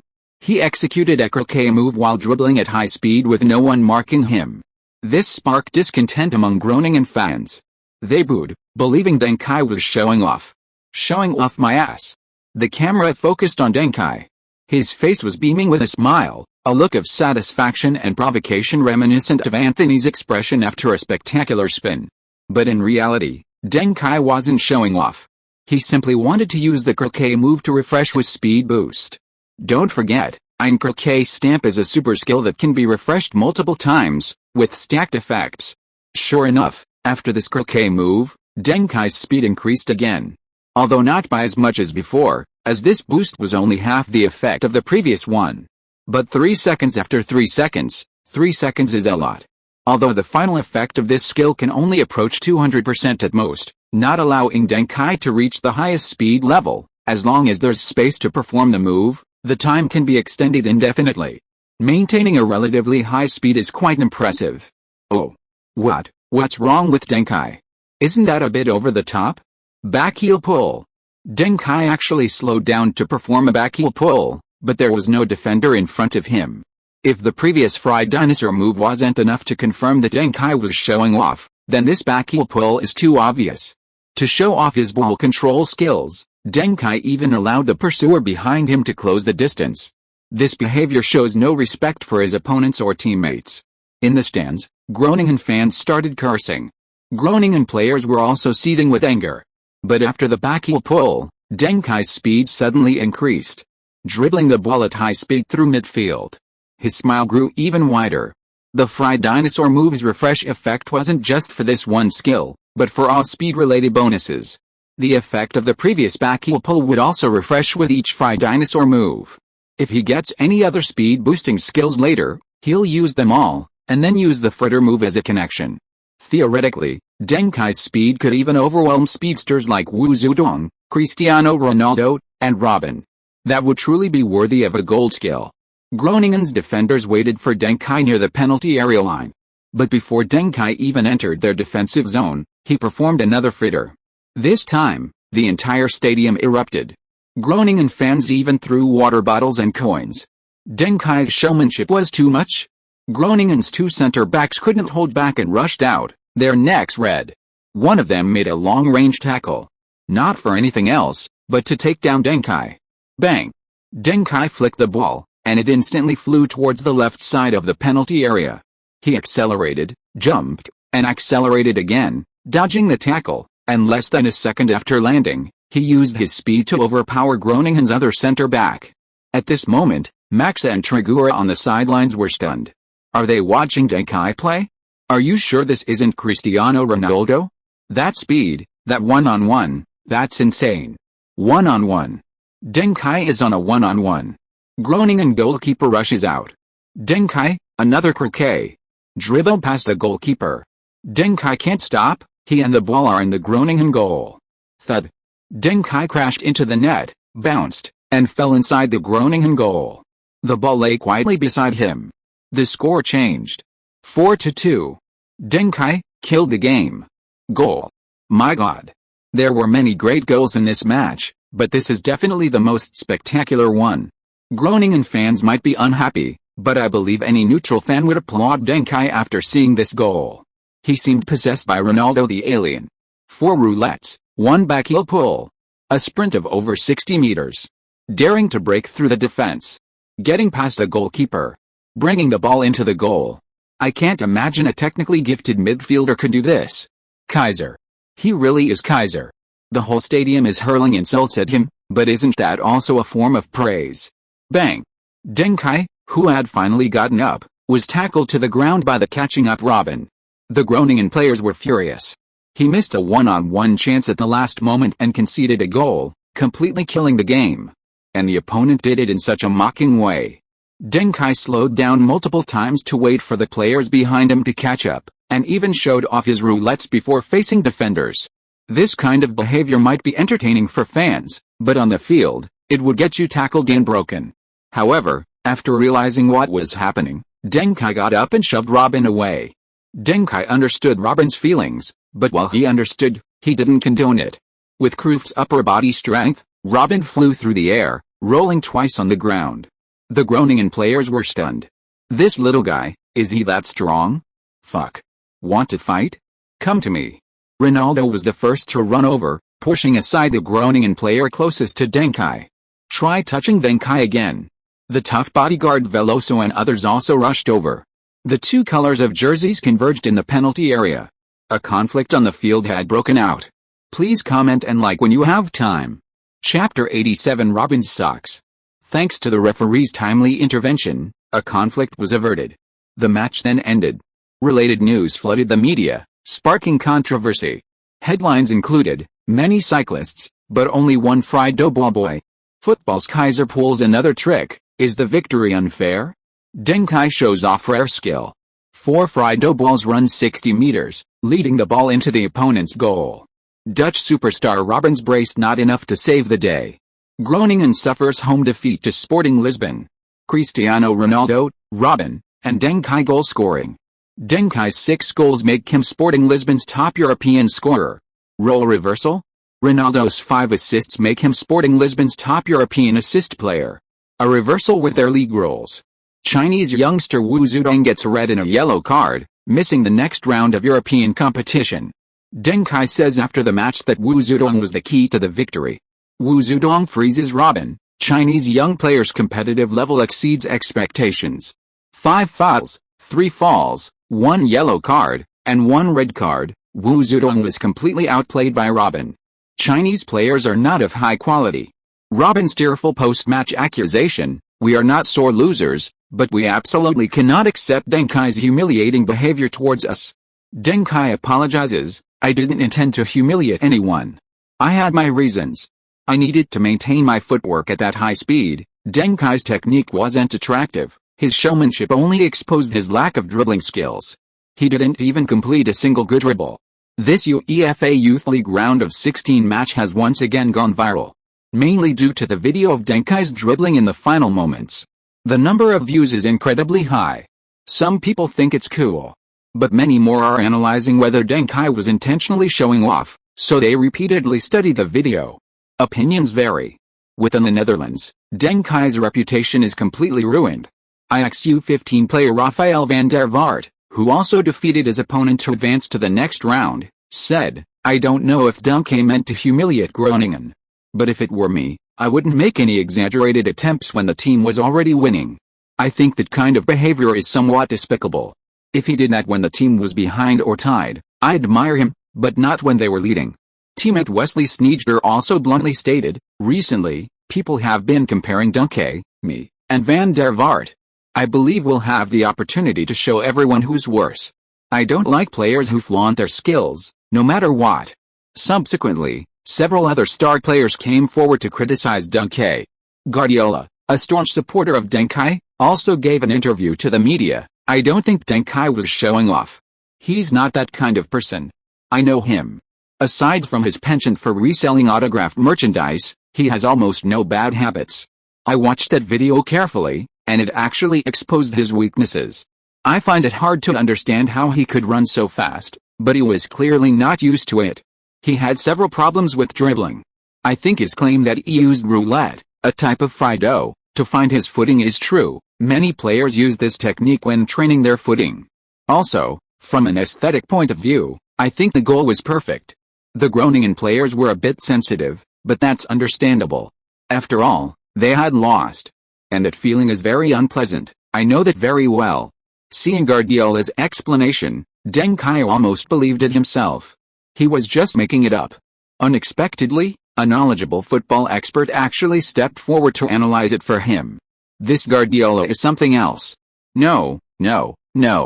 The thought of Guardiola specifically requesting Gundogan's wife to dine at his restaurant before letting Gundogan play made Deng Kai shake his head again. Guardiola was unreliable. However, Deng Kai wasn't too worried. Even if you were unfortunately coached by Guardiola in the future, he had handles on Guardiola. Maria, you don't want your father Guardiola's autographed footballs everywhere, do you? Ling. You've won a match, your rating is SSS. Among the series of regular rewards, Deng Kai immediately spotted something good. A star player dropped. Robin socks. Robin socks. Robin admits that high-tech socks are his weapon for dribbling. After wearing the item, your ability to dribble past opponents on the right wing with your left foot will be improved, and the probability of the ball going through a defender's legs will be slightly increased. After a successful dribble, your left-footed shooting ability will be improved. Tisk tisk tisk. Many restrictions. You have to be on the right wing and use your left foot. But it has to be said, the effect is amazing. This largely compensated for Deng Kai's severe imbalance between his left and right feet, 3 on the left, 7 on the right. Moreover, it provided Deng Kai with the attacking dribbling effect he currently lacks most. What is attacking? It's proactive offense. Whether it's a backheel pull or a nutmeg, it's essentially passive dribbling. That is, the opponent moves first, then I move. If the opponent doesn't move, I move, and the effect is already seen. It's the effect of the last European match. Not only does it easily provoke conflict, but it also looks foolish. This point had been mentioned by the media before. Deng Kai immediately started wearing Robin socks, thus using up all 3 of his wearing slots. Of course, if a new item appears, Deng Kai will not hesitate to remove Sek's hockey stick. That thing is useless. Next time he faces Sek, he must beat him hard. When will Sek's gloves fall off? Look how sensible Robin and Van Persie are, they only drop good stuff. Dutch friends are reliable. In the following days, Deng Kai specifically sought out Ronaldo for a one-on-one training session on the pitch. They often played these 1v1 games. Ronaldo's defense also improved significantly in this training. But this time, Ronaldo was actually beaten by Deng Kai several times. In the end, an enraged Ronaldo beat Deng Kai in 10 different ways. Deng Kai then made a phone call. "Hey, Mom, no stir-fried pork with garlic sprouts today." Ronaldo grabbed Deng Kai's thigh, pleading. He can't give it up. Chinese food is just too addictive. February 22nd. Sporting Lisbon played away against Olas. Ronaldo unusually failed to score throughout the match, only managing 1 assist. However, Sporting Lisbon played very well, winning 4-1. Deng Kai scored and assisted. March 9th. Sporting Lisbon played away against Benfica. This time, Benfica didn't schedule the match at the Estadio da Luz, opting for a low-key approach. Even Benfica fans didn't attend much. But the training stadium, with a capacity of less than 1,000, was still packed with Sporting Lisbon fans. Ultimately, thanks to Deng Kai's assist to Manuel's header, Sporting Lisbon secured a 1-0 victory, marking their 3rd consecutive win against Benfica U15 this season. Meanwhile, Cristiano Ronaldo was experiencing a 180-minute goal drought. There was also a minor incident during this period, the Champions League match on March 3rd. Manchester United defeated the more favored Inter Milan 2-0. Who could have imagined that Inter Milan, boasting a roster of stars including Ronaldo, Roberto Baggio, Zanetti, Djorkaeff, Pirlo, Frisch, and Lajupica, would lose to Manchester United, whom Kaiser described as a Champions League final-level team. Ronaldo and Deng Kai's exchange at the Ballon d'Or ceremony has become a recurring source of amusement among fans. Ronaldo had to declare that he would score 3 goals in the next leg to help Inter Milan turn the tide. Most Inter Milan fans believed him, as Ronaldo is considered unstoppable. A reporter approached Deng Kai to ask for his opinion on this. Deng Kai replied, "The World Cup trophy belongs to Ronaldo, but the St. Borealis Cup does not. P.S. When you climbed the mountain, you had many fans. When you descended, you were all alone. For the sake of dignity, you, in a fit of divine anger, left Real Madrid, severing ties with Florentino. For the sake of form, even when Tang Lang repeatedly targeted and humiliated you, you swallowed your anger and remained silent. The World Cup match didn't create a legend, but it's a laughingstock.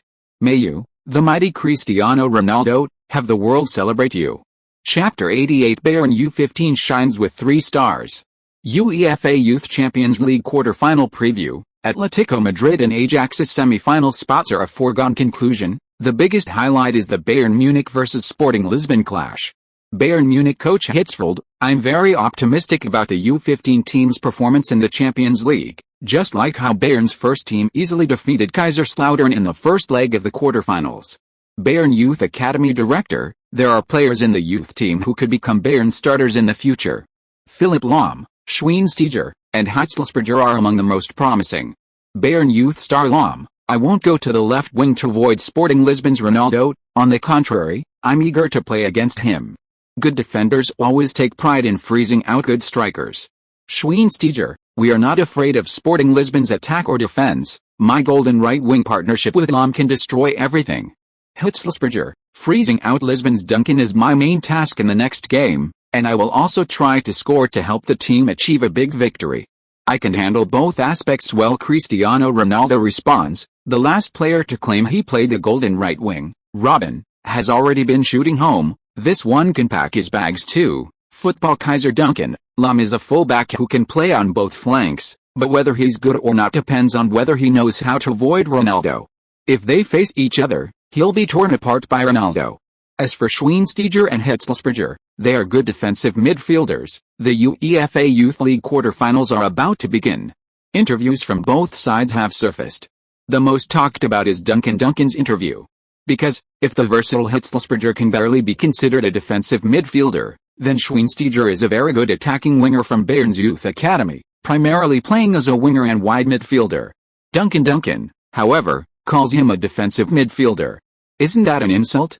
It's rumored that Schweinsteiger went berserk after seeing this news, saying he would definitely score a goal to show Duncan who the real defensive midfielder is. Deng Kai expressed his deep regret.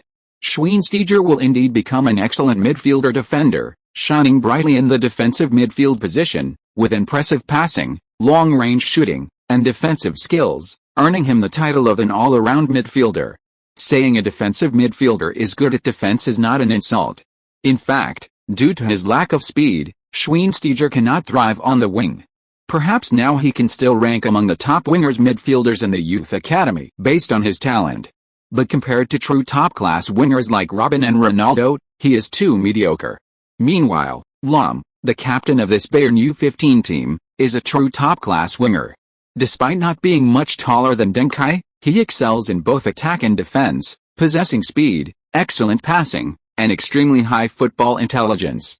He can play on both wings and will become a legend for Bayern and the German national team. As for Hitzelsberger, this midfielder will also be a future German international, excelling in both attack and defense, and nicknamed the Hammer because of his powerful long-range shots. His most notable moment was publicly coming out as gay in 2014, stating that after a long period of self-reflection and introspection, he gradually realized he preferred spending time with boys. This revealing his identity garnered him support and praise from many professional players. On March 10, Manchester United defeated Chelsea 2-0, advancing to the FA Cup semi-finals. Manchester United fans were jubilant. However, Premier League professional football media generally believed this was not a good thing. 3 days earlier, Manchester United had already played a quarter-final match against Chelsea, which ended in a draw, necessitating an extra playoff 3 days later. This meant Manchester United played an extra game for nothing. It's well known that the second half of each season is significantly more intense than the first due to the title race and other competitions. 1 or 2 extra games can lead to player fatigue, resulting in widespread injuries and a vicious cycle, ultimately leading to continuous losses. This year, Manchester United is currently competing on 3 fronts, already with a packed schedule. The FA Cup has added another game to their schedule. This match could very well lead to their Champions League exit and a slump in the league. And winning this game means there's another one to play. Many veteran fans had already been urging Manchester United to abandon the FA Cup, but influenced by Duncan's statement, I even think Manchester United could become the first true treble winner in the top 5 leagues this year. Manchester United's manager, Sir Alex Ferguson, resolutely decided to push the team forward on 3 fronts. The media thought Ferguson was crazy. But Ferguson had his reasons. He and his coaching staff noticed that the players' form and fighting spirit had been improving recently. After discussions, Ferguson discovered that most of the players were influenced by Duncan's comments. They might not necessarily believe Duncan was right, and they didn't know if they could win the Champions League, but they felt empowered by Duncan. If a kid in Lisbon believed in them, why shouldn't they strive for it? That's why Ferguson announced at an internal Manchester United meeting that the team's goal for this season was trophies, and trophies. Upon hearing this, the players erupted in excited shouts and cheers, creating an unprecedentedly harmonious and positive atmosphere within the team. The Manchester United spirit, which had slightly dissipated due to Cantona's sudden retirement, was once again forged into its peak. Manchester United's spirit had reached its zenith. March 13th. The UEFA Youth League quarterfinals officially kicked off. This time, the match was held at the Munich Olympic Stadium, which is also the current home ground of the Bavarian Giants, Bayern Munich. Bayern U15 won the draw, so they were given the stadium. In a single elimination match, the home advantage is significant. This is also why people generally favored Bayern U15 to advance. Less than a week ago, Bayern's first team defeated the Bundesliga Red Devils, who had created the Kaiserslautern miracle last season, 2-0 here, putting them 1 foot in the Champions League semi-finals. Now, their youth team would also face their European rivals here, striving to reach the UEFA Youth League semi-finals. Bayern U15 used a traditional 4-4-2 formation. Lum at right back. Schweinsteiger at right wing. Hitzlsperger plays as the right midfielder. Sporting Lisbon maintains their usual 4-3-3 formation. Wu Zedong received a red card in the last match and is suspended for this round, missing the squad. The whistle blows, and the match officially begins. After 5 minutes of back-and-forth play, the situation on the field becomes relatively clear. In terms of overall strength, Bayern Munich has the advantage. The brilliance of German youth training lies in its ability to forge even scrap metal into a decent blade. Their players exhibit high tactical fit, well-rounded abilities, and excellent physical strength and intensity. During their developmental period, their players have an advantage. Of course, this assembly line industrialized product also has drawbacks. Players' natural talent can be stifled, making it difficult to produce top-tier stars, let alone superstars. Unfortunately, Lum is a rare future superstar under the German youth training system. His talent hasn't been stifled. He and Schweinsteiger completely transformed the right flank into the Bayern corridor. A golden right flank, truly an understatement. To counter them, Veloso even abandoned his task of protecting Duncan, instead stationing himself there alongside Araujo and Angelo in a tight marking formation. However, Bayern's attack remained effective. Conversely, Ronaldo on the same side struggled.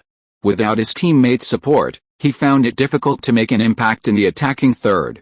Returning to support his teammates and assist in defense meant losing his role as a primary striker, making the team more passive. For a time, Sporting Lisbon was completely dominated by Bayern.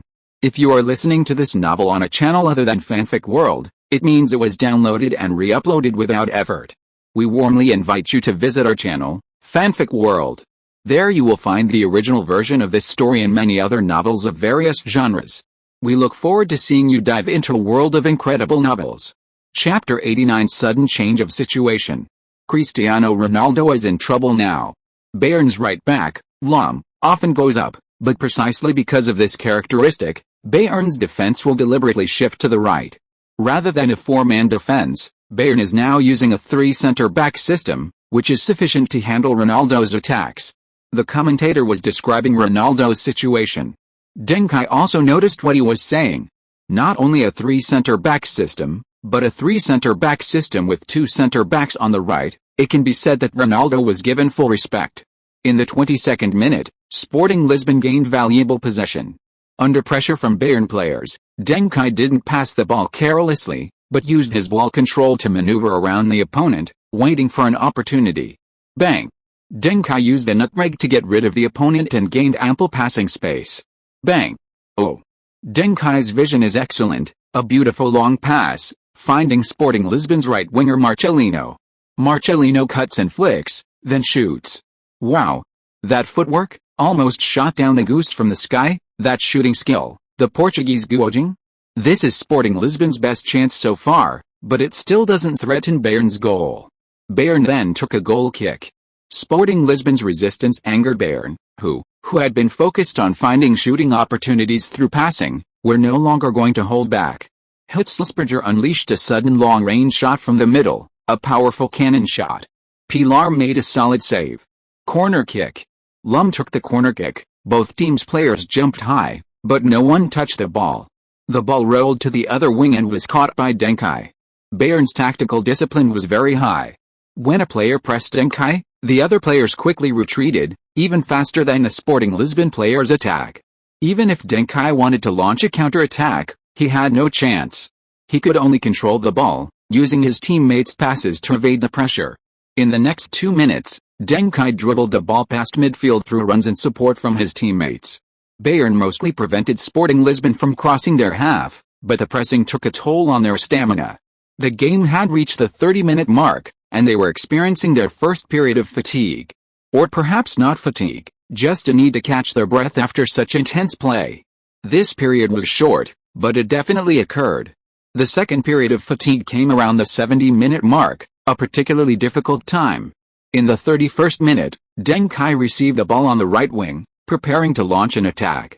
Ronaldo on the left and Marcelino on the right were both actively making runs.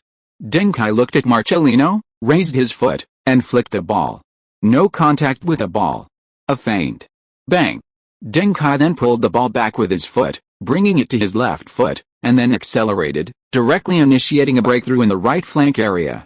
Bayern's defenders immediately closed in on Deng Kai, maintaining their positions.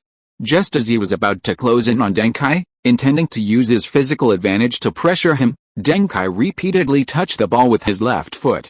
His movements were subtle, deliberate, and difficult to predict.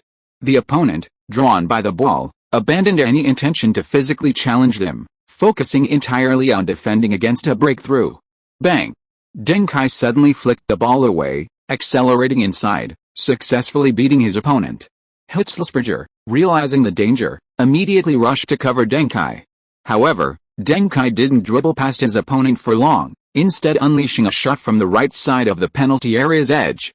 With the added boost from Robin Socks, this shot was amplified, increasing its power, speed, arc, and accuracy. The ball arced beautifully into the far corner of the goal. The entire Munich Olympic Stadium fell silent. No one had expected that the previously pressured Sporting Lisbon would score first. Wow! A world-class goal. Deng Kai scored a beautiful world-class goal. The curve was perfect. The quality was excellent. The key is that this was a shot after Deng Kai dribbled past his opponent. This kind of move is rarely seen on him. 1-0. Sporting Lisbon has taken the lead. I believe many fans can't believe it.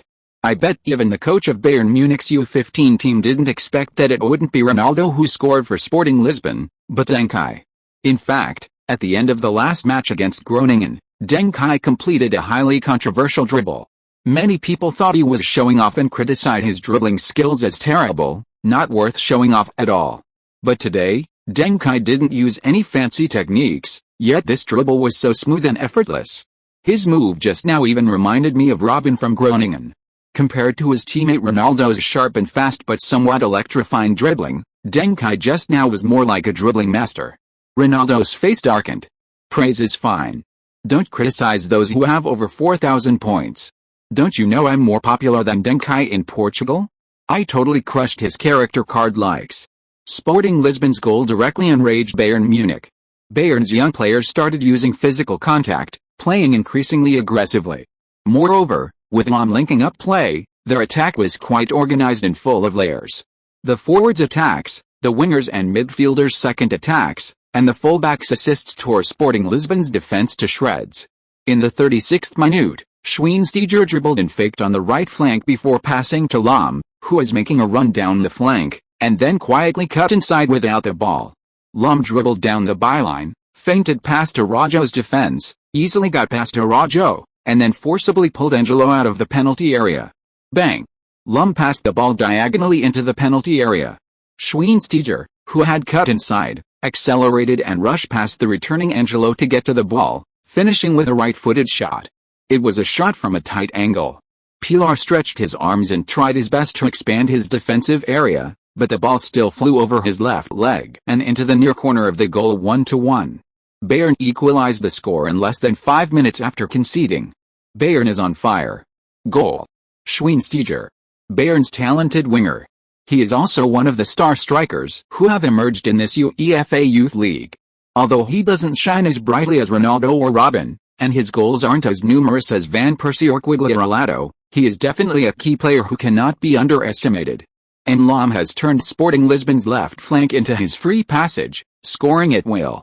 His crosses are especially threatening, because he always draws several defenders before passing the ball. This is an ability only he possesses. Perhaps confirming the commentator's words. 3 minutes later, Bayern repeated their tactic. Schweinsteiger and Lahm combined on the flanks. Finally, Lahm completed a cross from the wing. Bayern's left midfielder, Hitzelsberger, surged forward from deep and headed the ball past Manuel, showcasing his formidable strength. 2-1. Bayern went from trailing to leading in just 8 minutes, demonstrating their dominance. In fact, had it not been for halftime, Bayern could have continued scoring. Watching both teams enter the locker room, every fan watching the game knew 2-1 was far from the final score. Chapter 90. Switching sides is not shameful, it's called understanding tactics. Returning for the second half, Sporting Lisbon's positioning changed. Cristiano Ronaldo was no longer a left winger, but a right winger. His face was grim, his eyes refusing to make contact with the Bayern players or the cameras. Clearly, for Ronaldo, this was a shameful display of weakness. He was deeply resentful.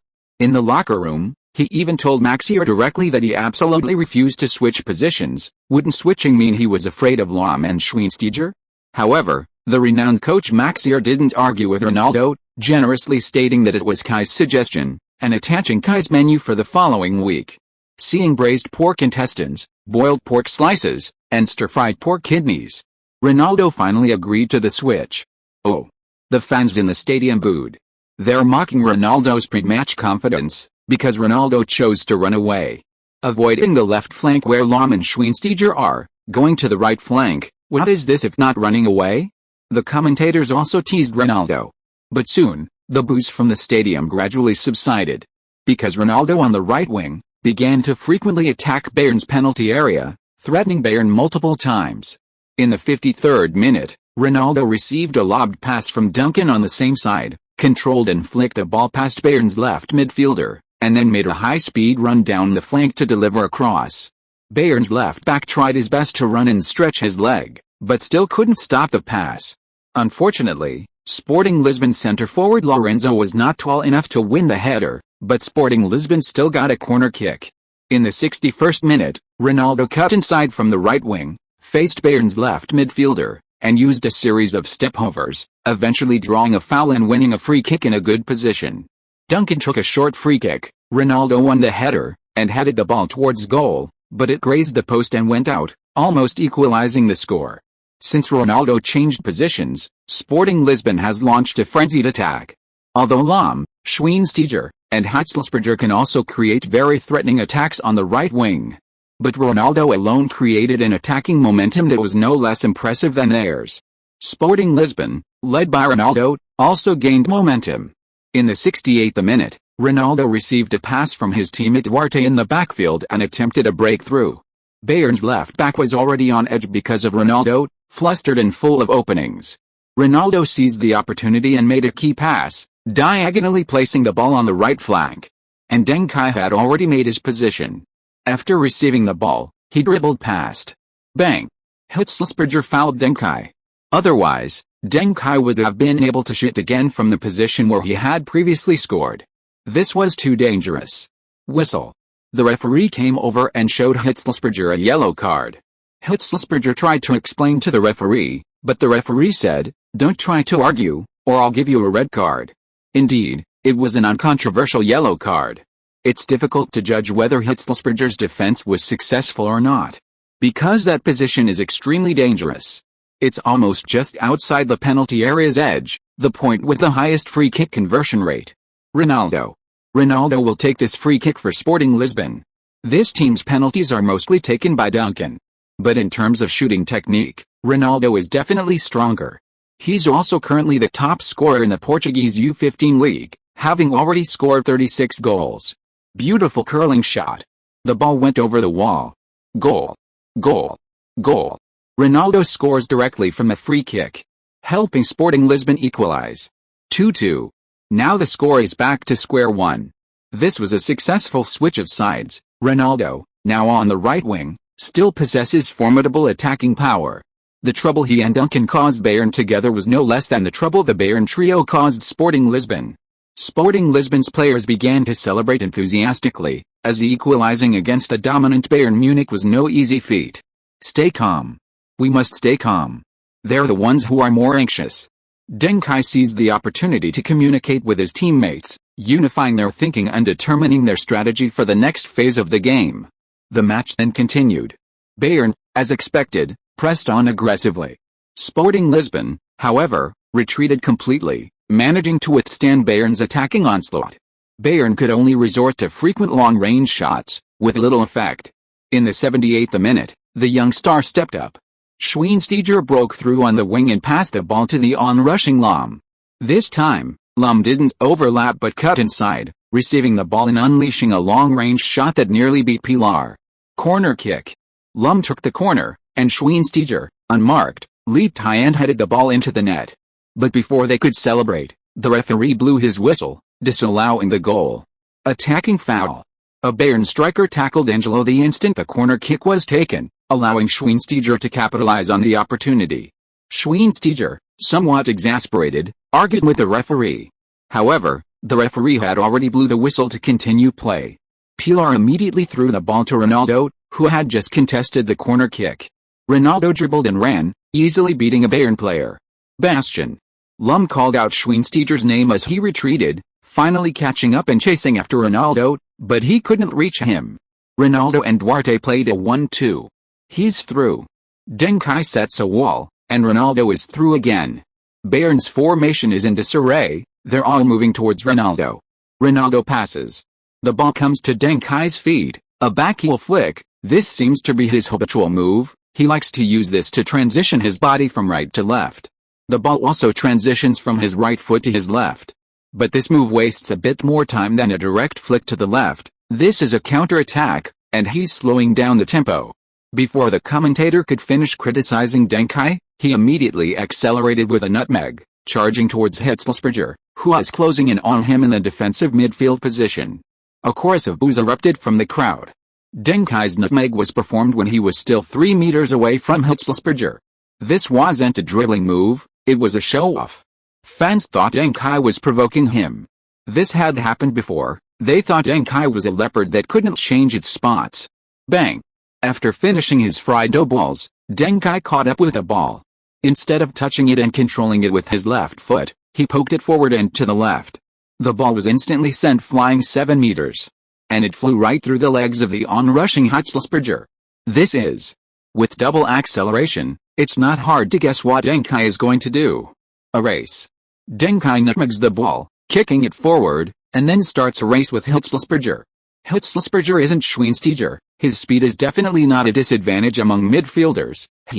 My God. He overtook him. Deng Kai overtook him. Deng Kai's much faster than Hitzelsperger. I heard some people want Fat Peach to predict the World Cup, so Fat Peach is giving everyone a little treat. I'm going to send Cicada to buy a 100 yuan bet on Portugal winning, understand? During the World Cup, we'll include match predictions and my impressions at the end of each chapter. Let's exchange ideas then. Also, when you're reading the book, remember to click on investment on the cover page. Chapter 91. I'm exhausted. Hitzelsperger simply can't keep up with Deng Kai. We usually only see this kind of overtaking maneuver on the wings, but Deng Kai did it this time while cutting inside from the flank. Few dare to dribble so far in this area because it's usually crowded. The ridiculous thing is that although Deng Kai's touch sent the ball far enough, there were no Bayern defenders around it. Ronaldo is cutting inside on the right, he's asking Deng Kai for the ball. Lorenzo is also coming up, he's asking Deng Kai for the ball on the left. Asking for the ball? Ronaldo has many labels, besides being a master dribbler on the left, missing crucial one-on-one opportunities, and being the iron rod of the three-man trio. There's also a very famous one, which is selfishness. With the added bonuses of Robin socks and fried Iniesta balls, why would he need to pass the ball? Bang! Deng Kai started adjusting his footing when he was still 2 meters away from the ball. His intention to shoot was undisguised. A curling shot. The ball flew from the right side of the penalty area towards the far corner of the goal. The position was slightly to the right of Deng Kai's previous goal, but the arc was also greater. Whoosh! The ball nestled into the far corner of the net. Deng Kai immediately turned and ran towards the corner flag, cheering wildly as he ran. Cristiano Ronaldo was already jogging there, waiting for Deng Kai. In the shot, 2 boys in green and white jerseys leaped high, turned 180 degrees, and descended from the sky. Siu 3-2. Sporting Lisbon has taken the lead again. Deng Kai beat Hitzelsperger 1-on-1 and scored another world-class goal. So sharp. Hitzelsperger looked like a wooden stake in front of Deng Kai. That nutmeg was a stroke of genius. How confident must he be to send the ball so far in the middle? Did he really think he could overtake Hitzelsperger? Perhaps that's why he ultimately changed the score, because no one expected him to do it that way. Now Bayern doesn't have much time left. With stoppage time, they'll only have about 10 minutes. Sporting Lisbon players were celebrating wildly. Bayern players, on the other hand, were complaining. They thought Sporting Lisbon was wasting time. Finally, after celebrating for a while, the referee reminded Deng Kai and the others to return to their positions. The game continued. This time, Sporting Lisbon completely retreated, giving Bayern no chance whatsoever. Faced with Sporting Lisbon's impenetrable defense, Bayern could only create opportunities through long-range shots. Schweinsteiger, Hitzelsperger, and Lahm all took shots. The most dangerous one was created by Schweinsteiger. However, the ball was deflected by Veloso and then hit the post. The 88th minute arrived. Schweinsteiger passed the ball to the on-rushing Lahm. Lahm prepared to dribble down the wing. Bang! No. He didn't go down the wing. He directly chipped the ball into the penalty area. Schweinsteiger, who had just passed the ball, had already penetrated to the right side of the penalty area and, before Semedo could arrive, unleashed a powerful cross. Chaos erupted in front of Sporting Lisbon's goal. The Bayern striker capitalized on the chaos, sweeping the ball into the net. 3-3. Bayern equalized in the final moments. Goal. Lahm. Schweinsteiger. That's a flash of genius. That's why I said Lahm will definitely be a member of Bayern's first team in the future. He has a rare flash of brilliance among Germans. Schweinsteiger's run was fantastic. His pass was also precise enough, just getting over the opposing defender's body. This means the game is very likely to go into extra time. 5 minutes later, the referee blew the whistle. Extra time. And the sweat on Deng Kai's body was rapidly decreasing. He couldn't produce any more sweat. In the 97th minute, Deng Kai's pass lacked power and was successfully intercepted by Hitzelsperger. Hitzelsperger immediately launched a counter-attack, and the Bayern striker successfully created a corner kick. After Schweinsteiger took the corner, Hitzelsperger once again showed his prowess, winning the header. Unfortunately, the ball hit the crossbar. Sporting Lisbon escaped a close call. In the 100th minute, the camera captured Deng Kai standing still, barely moving for 3 minutes. Bayern Munich fans immediately began booing and jeering. Sporting Lisbon fans, on the other hand, were incredibly anxious. Deng Kai is done for, his stamina must be seriously compromised. Deng Kai's running is intelligent, he needs to use it to avoid defenders. Because he's at a disadvantage in direct ball control, dribbling, and physical duels, avoiding opponents is crucial to his effectiveness. He hasn't moved in the last 3 minutes, not because he's lazy, but because he's exhausted. Extra time is truly brutal for young players. Their stamina often doesn't allow them to play a full 120 minutes. In fact, both teams' athleticism has significantly decreased since extra time began. But Deng Kai is the most prominent example. He's practically only able to stand. I suggest Maxi replace Deng Kai, otherwise, what if something goes wrong? During halftime and extra time, Maxi took the opportunity to ask Deng Kai if he needed to be substituted. Deng Kai shook his head. I'm not willing to go off now. Maxi frowned. Let him play, he can do it. Ronaldo stood up for Deng Kai. I train with him often to this condition, he recovers very quickly. Maxi ultimately had no choice but to keep Deng Kai on the field. This drew criticism from the commentators. It's clear Maxi wanted to substitute Deng Kai, but Deng Kai didn't want to leave. At times like this, the coach should have the courage to make a real decision. Deng Kai's role in Sporting Lisbon U15 is irreplaceable. If this were a senior team match, I would keep him on the field. But this is a youth team match. Even if this match is important, as a youth coach, Maxier's primary concern shouldn't be the team's performance, but the player's health. Deng Kai really can't play anymore. He looks so thin. What if he suddenly dies? The commentators' words ignited the anger of the spectators. Countless people began to criticize Maxier. Even the unyielding Maxier finally stumbled. Who would have thought there was a problem he couldn't shake off? However, Deng Kai, who barely moved on the field, was actually in a much worse state than the outside world perceived. Cristiano Ronaldo is half right. Deng Kai's ability to quickly recover from exhaustion is due to his use of energy drinks and Donglong special drink. However, these recovery aids are ineffective during matches. They are designed for training. Of course, they can also be effective in nightclubs. So, Deng Kai was indeed exhausted. But thanks to his habit of pushing himself to exhaustion during training, he has an extraordinary ability to adapt to this extremely difficult state. His recovery ability during this period is also stronger than others. It's not that he's exceptionally talented, but rather that his body has naturally become accustomed to it through repeated exposure. This is the power of the human body. In adapting to and surviving periods of exhaustion, Deng Kai is even stronger than the future super defensive midfielder Kante. Kante? I have periods of exhaustion? I hope everyone can follow along these next few days. Especially this Friday at noon. Please remember to subscribe, it's very important to me. Ideal results can greatly motivate an author to create. No matter where you read, remember to bookmark and subscribe to support Peach on Kidian.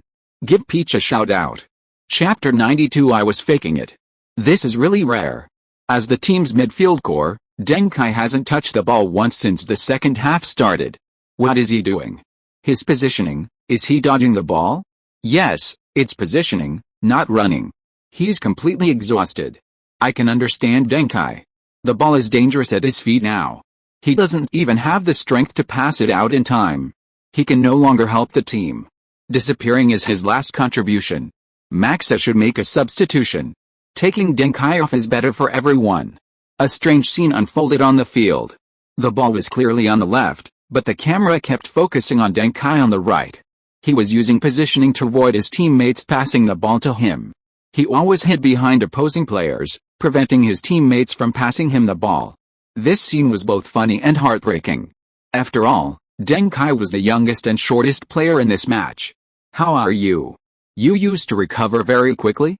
Ronaldo came over to ask Deng Kai about his condition during a dead ball situation. Deng Kai, pale and weak, said, almost there. Cristiano Ronaldo, then why are you pretending to be dying? Deng Kai, so I'm going to tell them I can run again, and you guys come and defend me. Stop talking nonsense. When you get a chance, race them on the wing. They're running out of stamina too. Be bold, be decisive, don't use that electrocution bike, just wait over them. Ronaldo cursed. You're the one using the electrocution bike. Fuck. That's called a stationary bike. A body feint. It's designed to deceive the opponent. You don't know anything. 118th minute. Schweinsteiger crossed from the wing. Sporting Lisbon's left centre-back Angelo outjumped the Bayern striker and cleared the ball outside the penalty area. Lum received the ball and tried to pass it wide again. Watch out. Schweinsteiger warned. Lum realized. But it was too late, he had already prepared to pass, and the ball was already out of his control. Bang! A foot hooked the ball away from behind. It's Deng Kai. Deng Kai made a crucial tackle. If Lum were to organize an attack from here, he would be a huge threat.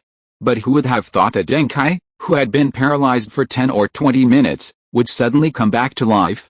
Lum was completely unaware of Deng Kai's threat. Lum might have known Deng Kai was nearby, but he wasn't overly wary of him. Because Deng Kai had previously liked to dodge passes from his own teammates by staying close to Bayern players. Lum thought Deng Kai was just habitually dodging, but he overlooked Deng Kai's stamina to suddenly tackle. Lum turned and immediately lunged at Deng Kai. Bang! Deng Kai didn't give Lum a chance to regain possession, directly kicking the ball to the right wing. Ronaldo received the ball, dribbled, and immediately accelerated. The CR supercar appeared out of nowhere. Bayern had been surrounding Sporting Lisbon for a while, and now their defense was wide open. Ronaldo's acceleration was unstoppable. Moreover, he didn't cut inside, but kept driving on the wing, and the Bayern players, eager to position themselves in the middle, were powerless to intercept him on the wing. Everyone was watching Ronaldo. But Lum was watching Deng Kai. Deng Kai was making a forward run. He wanted to support Ronaldo. Lum gritted his teeth and charged towards Deng Kai, still resentful about the goal they had conceded. That despicable guy. Feigning exhaustion. However, to Lum's surprise, he didn't quickly close the gap with Deng Kai. Deng Kai wasn't much slower than Lum.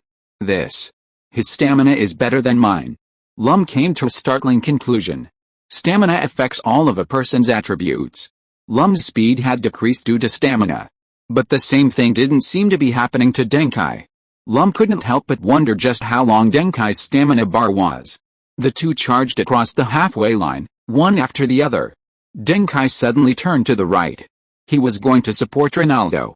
After a moment's hesitation, Lum chose to sprint straight back into the penalty area, abandoning Deng Kai. When participating in defensive transitions, it's always better to go to the center than the wing. This is the most mature decision when facing a counter-attack. Bang! Ronaldo saw Deng Kai coming up, decisively passed the ball back to Deng Kai, and then continued to sprint on the wing.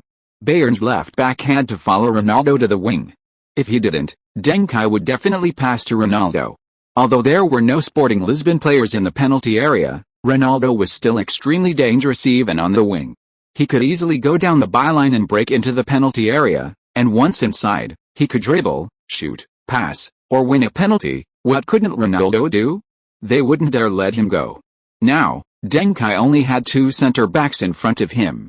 One of the center-backs rushed out. Deng Kai received the ball and immediately passed it back to Lorenzo, who was rushing up behind him. After Lorenzo received the ball, Ronaldo dropped back and asked for the ball again. Lorenzo decisively moved to the right wing and passed to Ronaldo. Deng Kai then held off the center-back who had come up, and the two had slight physical contact outside the right side of the penalty area. Deng Kai used his hand to brace against his opponent. The Bayern center-back had a strong impression of the exhausted Deng Kai and was worried that if he exerted too much force, Deng Kai would fall, giving the opponent a dangerous free kick, which wasn't worth it. So he didn't exert any force. Bang! After receiving the ball, Ronaldo passed it across to Deng Kai again, then sprinted down the right flank, drawing away Bayern's left back relentlessly. The ball rolled in. Bayern's center-back immediately exerted force, trying to disrupt Deng Kai's pass. Deng Kai used his back to brace against the center-back, while continuing to exert force with his hands, barely managing to hold on. Bang! After the ball came in, Deng Kai, with his back to the goal, didn't stop it, but instead flicked it outwards with his left foot. The ball slipped between the legs of the center-back beside Deng Kai. At the same time, after flicking the ball, Deng Kai turned to the right, completing a nutmeg like an eel. He burst into the penalty area. Another Bayern center-back immediately came to cover. Both he and Deng Kai could potentially touch the ball. Bang! Ultimately, Deng Kai poked the ball first near the penalty spot. The ball flew past the center-back. Deng Kai slightly turned to the side, rushing past the other side of the center-back. Nutmeg again. From the right side of the penalty area to the penalty spot, it was almost a blink of an eye. Deng Kai dribbled past two defenders in quick succession, a feat that stunned everyone. Robin, watching the match on his computer, was dumbfounded. This is someone else? He didn't have such elegant dribbling skills when he played against me. How did he suddenly explode like this? Could it be that they held back when they played against me? Am I not worth Deng Kai's full effort? Am I trash? Robin was so angry that he grabbed the iron bar next to him, ready to smash it against the computer. One-on-one. Deng Kai one-on-one. Facing the on-rushing Bayern goalkeeper, he remained calm. From his current position, a chip shot was too late, the distance wasn't enough. And the Bayern goalkeeper had already made a diving move towards the left, towards the near post. So Deng Kai would definitely shoot towards the far post. But why was the opponent so certain about diving towards the near post? The answer was, Deng Kai's mind flashed with the positioning of the other players when he passed the ball back to Lorenzo. A flash of lightning struck Deng Kai's mind. Found it. He figured out why the Bayern goalkeeper only covers the near post. Chapter 93. He's really good at shooting. Bang! Deng Kai completes the shot. Target, the far corner of the goal. At the same moment, the Bayern goalkeeper's legs are spread apart. One leg is on the ground. The other leg is slightly raised, with about the height of a football between the two legs. This is the result of his body's natural extension. He lunges towards the near post, so his foot naturally extends towards the far post. This is the best way to expand the defensive area. Moreover, he has deliberately adjusted the height of his legs. The lower leg prevents low shots. The upper leg prevents medium-height shots. The next moment, a red shadow also slides towards the goal from Deng Kai's left, rushing in from another direction to protect the far corner of Bayern's goal. Lum has been roaming in the middle since returning. After Deng Kai dribbled past two players, although Lum didn't have the chance to stop Deng Kai, he could block Deng Kai's shot at the far corner. Lum's sliding tackle perfectly compensated for the height difference between the Bayern goalkeeper's legs. Four legs, orderly distributed, almost completely blocked the shooting space below 1 meter of the far corner goal. Low shots and half-high balls, they all shut them out. That's the pinnacle of defense. However, Deng Kai's lips curled into a smile, because the ball he kicked was incredibly high. Few would choose to shoot like that. The safest shooting method is always the push shot. The advantage of a push shot is its stability. The contact area is large enough, the margin for error is high, and the ball is hard to miskick. It's easy to control the direction, aiming precisely where you want it.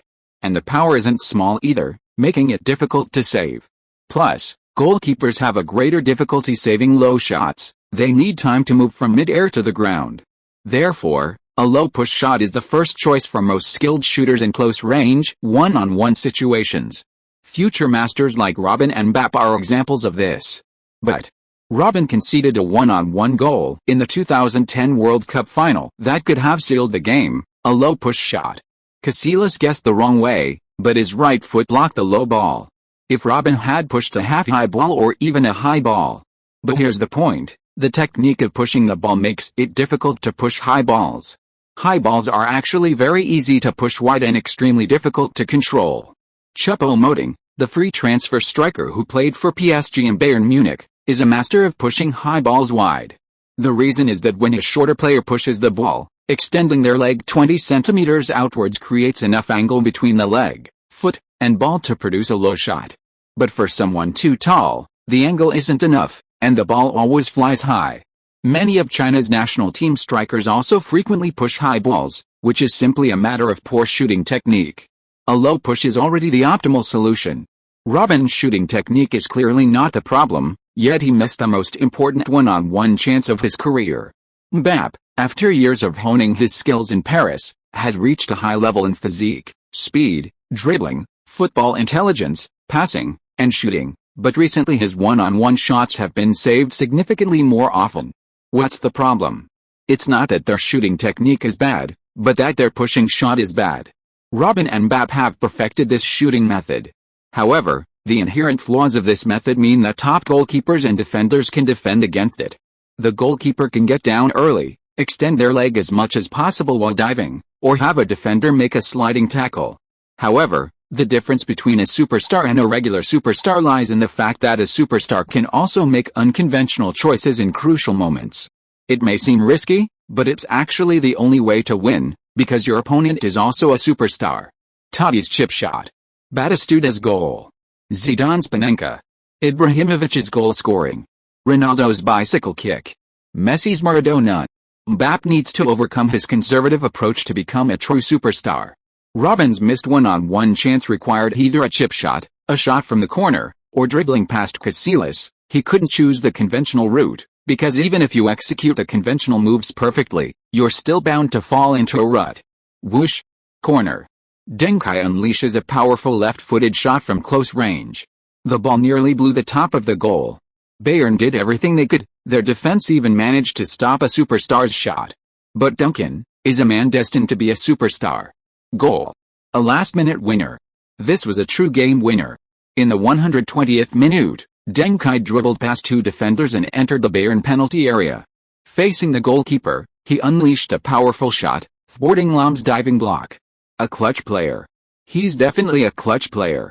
That kind of shot is very easy to miss. Too risky. In the last minute of extra time, a one-on-one chance, a shot that decided the team's fate. Any player's first reaction should have been a push. Even if it wasn't a push, it certainly wouldn't have been a powerful shot. But it was Deng Kai. It was a powerful shot. This player is such a great shooter. So dominant. I finally understand why the Portuguese are called Kaiser. Because he truly conquers every opponent. There wasn't even a booing at the Munich Olympic Stadium. Bayern fans were clearly still savoring Deng Kai's dribbling and shot. The last time the Bayern stands were this silent was last season. They lost a Bundesliga title to newly promoted Kaiserslautern a round early. Sporting Lisbon's players are celebrating wildly, their energy seems to have returned. The Bayern U15 players, on the other hand, are devastated. Lahm lies inside the goal, covering his face, sobbing. Schweinsteiger is also crying. He played very well, and they deserved a victory. This is too cruel. I must once again oppose such a brutal elimination mechanism for youth tournaments. This is the biggest blow the Bayern U15 players have suffered since they started playing football. It's unclear how much time passed before the young Bayern players regained their fighting spirit. The surrounding fans applauded them. The match was, overall, quite exciting. It's just that Bayern didn't win. Finally, less than a minute after play resumed, the referee blew the final whistle. 4-3. Sporting Lisbon U15 defeated Bayern Munich U15, advancing to the UEFA Youth League semi-finals. After the match, major news outlets published articles reporting on the event. From this moment on, the UEFA Youth League's popularity skyrocketed. If the initial news was only known to local fans, then subsequent match-related news would be reported by all major sports media outlets, so even casual fans might have seen it. The difference between the quarterfinals and the semifinals is only one match, but the difference in public awareness can be enormous. Headlines like Portugal's youth training revitalizes, Sporting Lisbon's twin stars defeat Bayern, 2 assists and a goal, showcasing the true colors of a pro striker. His name is Cristiano. He scores his first European hat-trick. The football Kaiser performs a series of dribbling skills. The winning goal has many technical points. Deng Kai's choice is worth analyzing. A masterpiece. Everyone laughed at his lack of stamina in extra time, but his goal in the last-minute speech silenced Bayern, and wow. Sporting Lisbon's youth training is unstoppable. First-team star Semeo's value doubles, making Barcelona both painful and happy, appeared like mushrooms after rain. Except for the first media outlet, which was caught off guard by publishing too early, the headlines of the later outlets even rhymed. Chapter 94. Another star player falls from grace. Even Bayern Munich fans were deeply impressed by Deng Kai's performance in this match. Did you watch the game? The game? There wasn't a game yesterday? Not the first team, it was the U15, the UEFA Youth League. Oh, that? How did Lahm, Schweinsteiger, and Hitzelsberger perform? I feel these guys really have star potential, especially Lahm. He should even play in the U17 next year. They played really well. The next game is the semi-final, right? When is it? There isn't a next game. What? The other team played even better. Cristiano Ronaldo, the Portuguese alien, had 2 assists and a goal. Deng Kai, the football Kaiser, scored a hat-trick, and scored the winning goal in the final moments of extra time. Holy crap. Is it really that outrageous? Deng Kai is too amazing. I think the club should buy him. I think so too. Let's all talk to the club, maybe they'll take it. There were more than just 1 or 2 fans like this. Finally, the famous German football media Bild even thought Bayern should buy Deng Kai and published several related articles. His flair is exactly what German football lacks. Bring back this forgotten Caesar.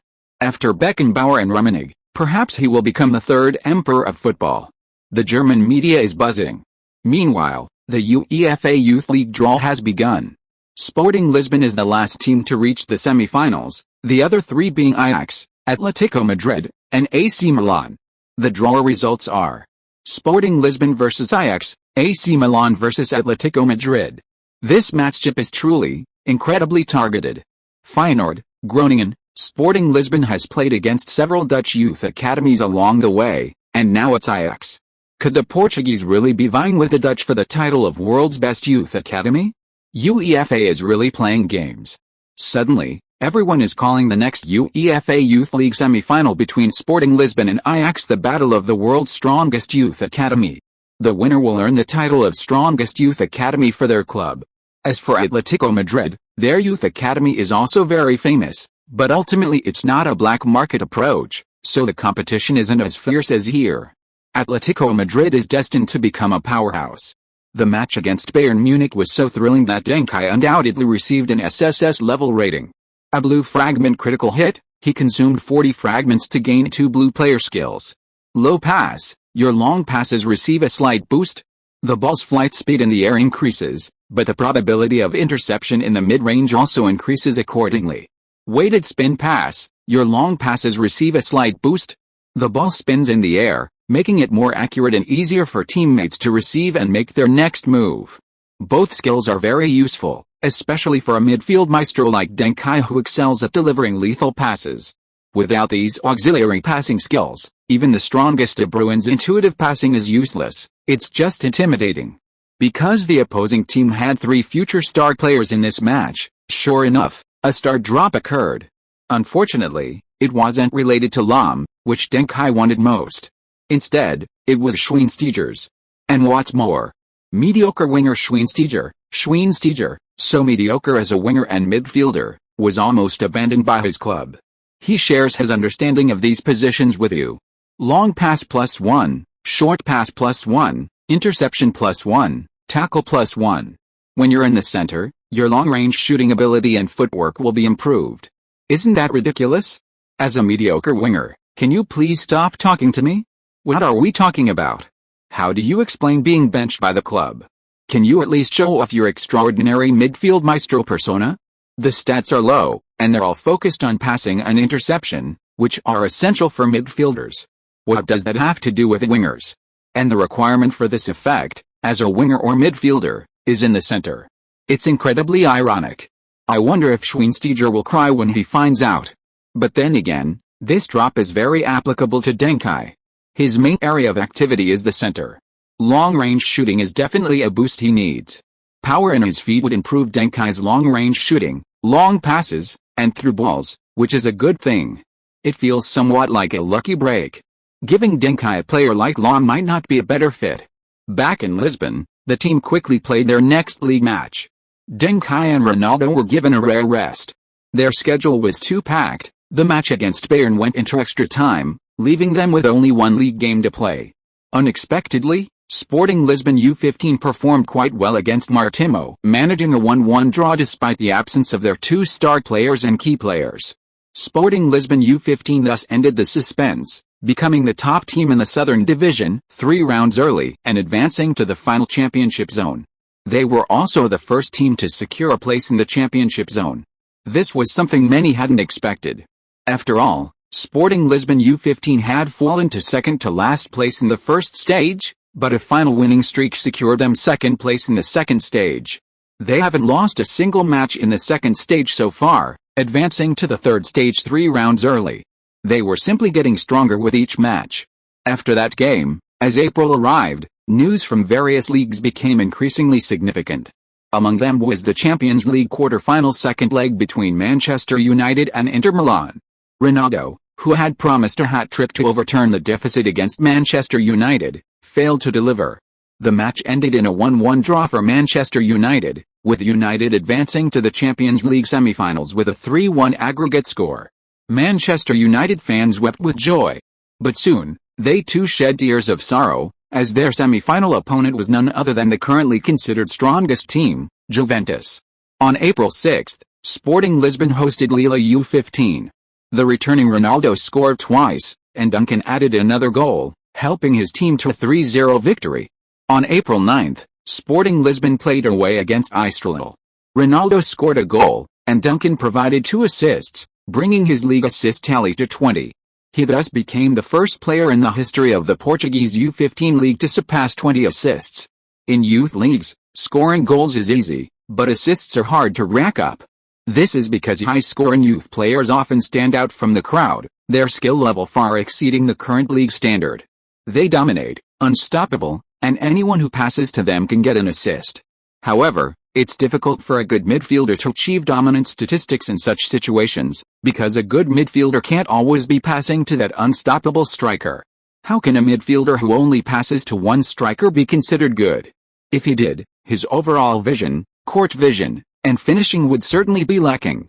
Yet, Deng Kai, as a high-performing youth midfielder, has ridiculously high statistics. What does this mean? Does it mean he's unqualified? No, it means Deng Kai is padding his stats.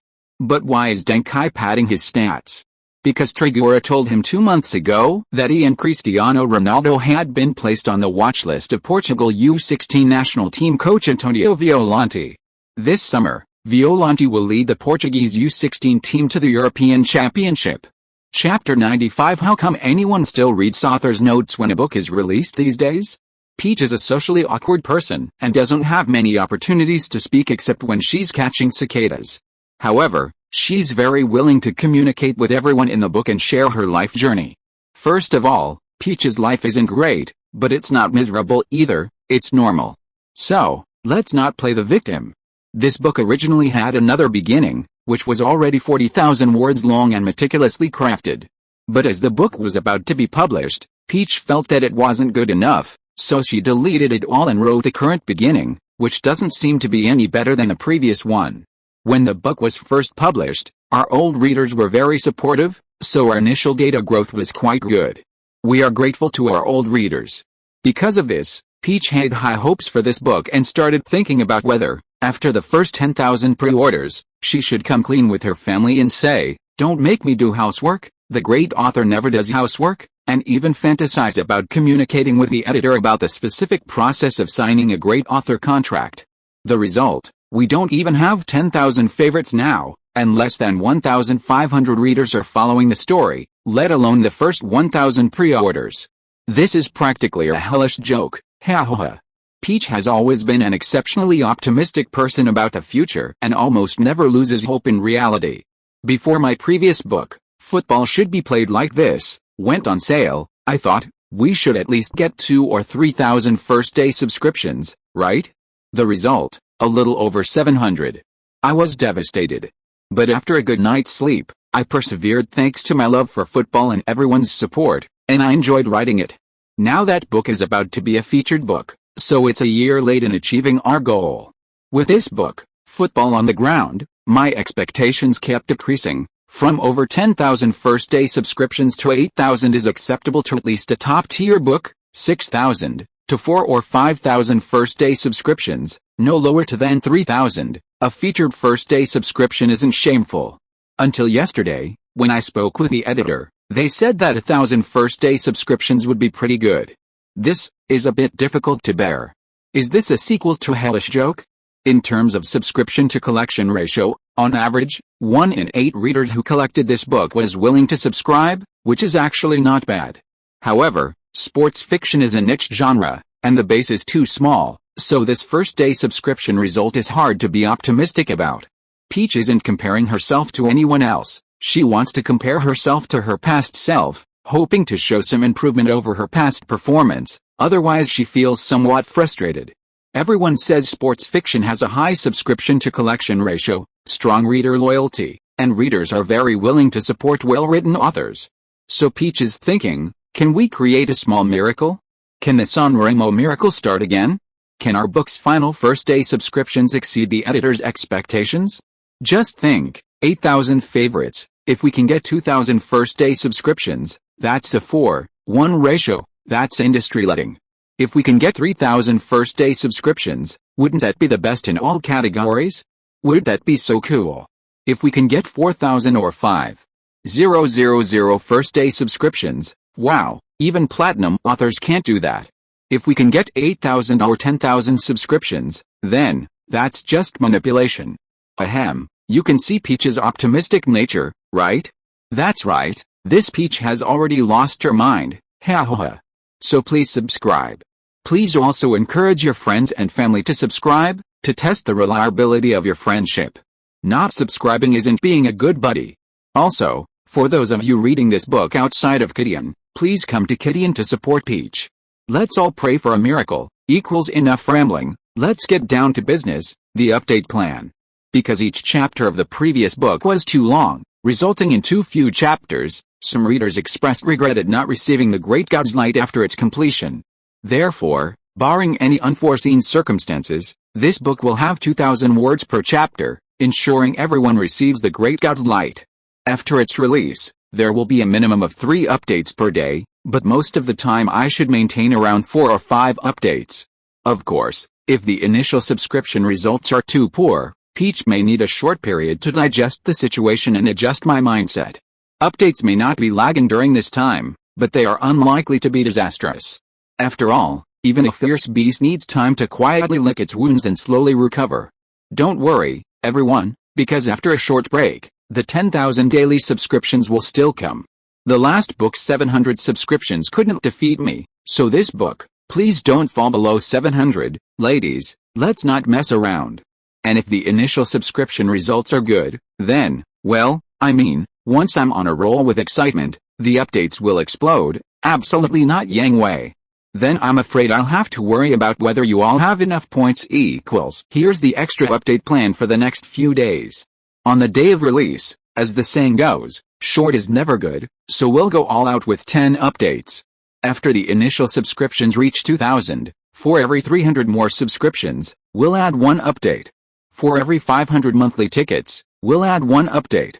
For every 50,000 yuan reward, we'll add one update. For the Alliance Masters reward, we'll add 3 updates. I've never seen a Silver Alliance before. If you're lucky enough to see one, I can try to challenge myself to 10 updates for 5 consecutive days. As long as I don't die from writing, I'll write like crazy. If there are any missed updates, Peach will make them up as soon as possible. It's impossible for me to go for months or even until the book is finished without making up for them. I'm not that kind of person. So please feel free to subscribe, tip, and vote with your monthly tickets. Okay, starting at midnight, 10 updates will be released all at once. Let's continue the music and reading, hands clasped in prayer. If you are listening to this novel on a channel other than Fanfic World, it means it was downloaded and re-uploaded without effort. We warmly invite you to visit our channel, Fanfic World. There you will find the original version of this story and many other novels of various genres. We look forward to seeing you dive into a world of incredible novels. Chapter 96: The Battle for the Strongest Midfielder in U15. First, the national youth team and the national team are different. Joining the youth team does not affect a player's future choice of the national team. Second, although the current Chinese men's football team has disappointed many, compared to the later national team, it's like flying high. Whether it's the first team or domestic youth training players, they're all playing well now. Yang Chen and Fan Ziyi are even key players in the top 4 European leagues. These obvious factors, along with a persistent paralysis within the Chinese Football Association, mean that national team spots are not easily given to outsiders. You even have to buy a spot. How many games you want to play depends on how much money you have to spend, etc. Didn't you see the ugly face of the Football Association when they later tried to procure a bunch of foreigners who were criticized for not meeting the required standards? They were scrambling to bribe others. How unfair. That was a waste of taxpayers' money. Damn it. So, the Chinese Football Association might not be interested in a talented Chinese origin player, or even a talented Chinese player, playing abroad. But if you add the prefix "the Portuguese national team really wants" to that player, then it's a completely different story. No matter what it is, if someone tries to take it from you or asks for it, even if it's a pile of shit, you'll have to carefully consider whether there are any other nutrients you haven't discovered. Therefore, Deng Kai would absolutely not miss the opportunity to join the Portuguese national youth team. This summer's European U17 Championship might be a bit uncertain. But next summer's World U17 Championship, he's determined to win. April 12th. Sporting Lisbon hosted Olas. The team's 2-0 victory wasn't anything new. What's noteworthy is that Ronaldo scored a goal. This was also his 40th goal in the Portuguese U15 league this season. The nickname Little Alien is gaining increasing recognition. This match was the last match of the second stage of the U15 league. Sporting Lisbon and Benfica, Porto and Guimarães each won first and second place in their respective groups, advancing to the third stage. The 4 teams will rotate, playing 6 matches. The team with the highest points will be the overall champion of the 1998-1999 Portuguese U15 league. These 4 teams almost represent the peak level of Portuguese youth training at this stage. Except for Benfica, who are slightly inferior, the other 3 teams are considered to have roughly the same chance of winning the title. Porto, in particular, boasts a striker, Hugo Almeida, whose goal tally, while not as high as Cristiano Ronaldo's, is physically outstanding in U15 matches. Many believe he's already capable of playing in the U19 level. Porto also has midfield maestro Flavio Igor and defensive midfielder Oranista Sergio, both of whom have long been recognized by the national team and have been selected for Portugal's U15 program. April 14th. FA Cup semi-final.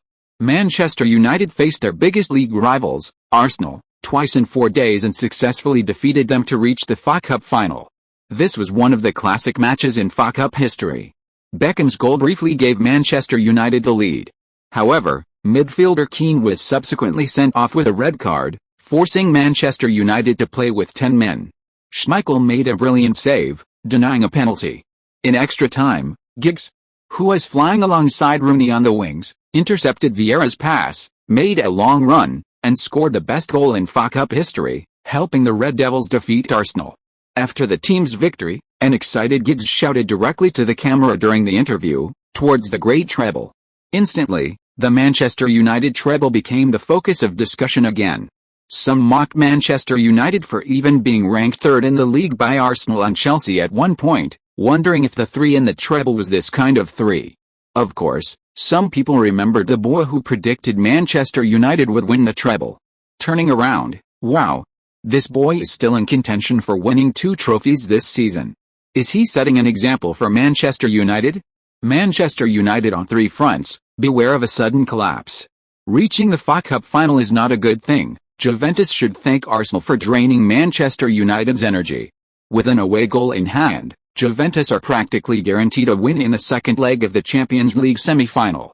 The league situation is complicated. Arsenal, Chelsea, and Manchester United all have a chance to win, but Manchester United is the least favored. Another declaration of a treble-winning season. Who gave Manchester United the confidence? Ferguson. It was Duncan who gave us the confidence. Our young fans still have the chance to win the double this season. As the Great Red Devils, we shouldn't do worse than a young player. Sporting Lisbon. Another tactical lesson. But this time, it wasn't just Trigueros who was present. The first team's assistant coach, tactical designer, video analyst, and others were all there. The first team has little to play for this year. They didn't even qualify for the Champions League. But the U15 team still has a lot of potential.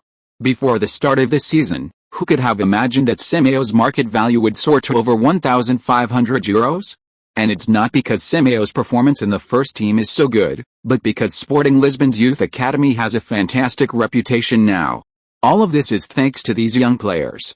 But the tactics lesson didn't go very well. It wasn't that the players weren't paying attention, but rather because this Ajax team was too strong. Their strikers, while not at Ronaldo's level, are at the limit of a normal U15 player. Trigueros commented. Ronaldo had now become a unit he referred to. This unit was above average, but below true top talent. This perfectly reflected Ronaldo's situation. Whether in Madeira or Sporting Lisbon, Ronaldo was never an ordinary player, he was always a genius. But the reason he was labeled lacking talent was because, compared to other geniuses of his generation and level, he was indeed significantly inferior.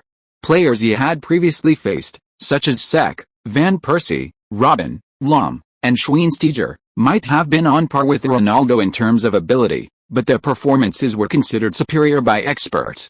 However, unlike other geniuses who were essentially at a fixed level, Ronaldo's level steadily climbed over time. He achieved repeated class leaps through personal effort. In the eyes of experts, Cristiano Ronaldo's talent level is comparable to that of players like Quagliarella and Hitzlsperger, below that of Deng Kai. However, 2 super talents within Ajax possess talent far surpassing Ronaldo's. They even surpass the most talented player in Sporting Lisbon's U15 team, cough, cough. That title was self-proclaimed by Deng Kai. Worse still, these two play the same position as Deng Kai, midfielders. The outcome of the midfield battle directly determines the game's outcome. Deng Kai might not even be able to beat one of them individually, let alone two. 2 super midfielders together often have a multiplier effect, far exceeding 2.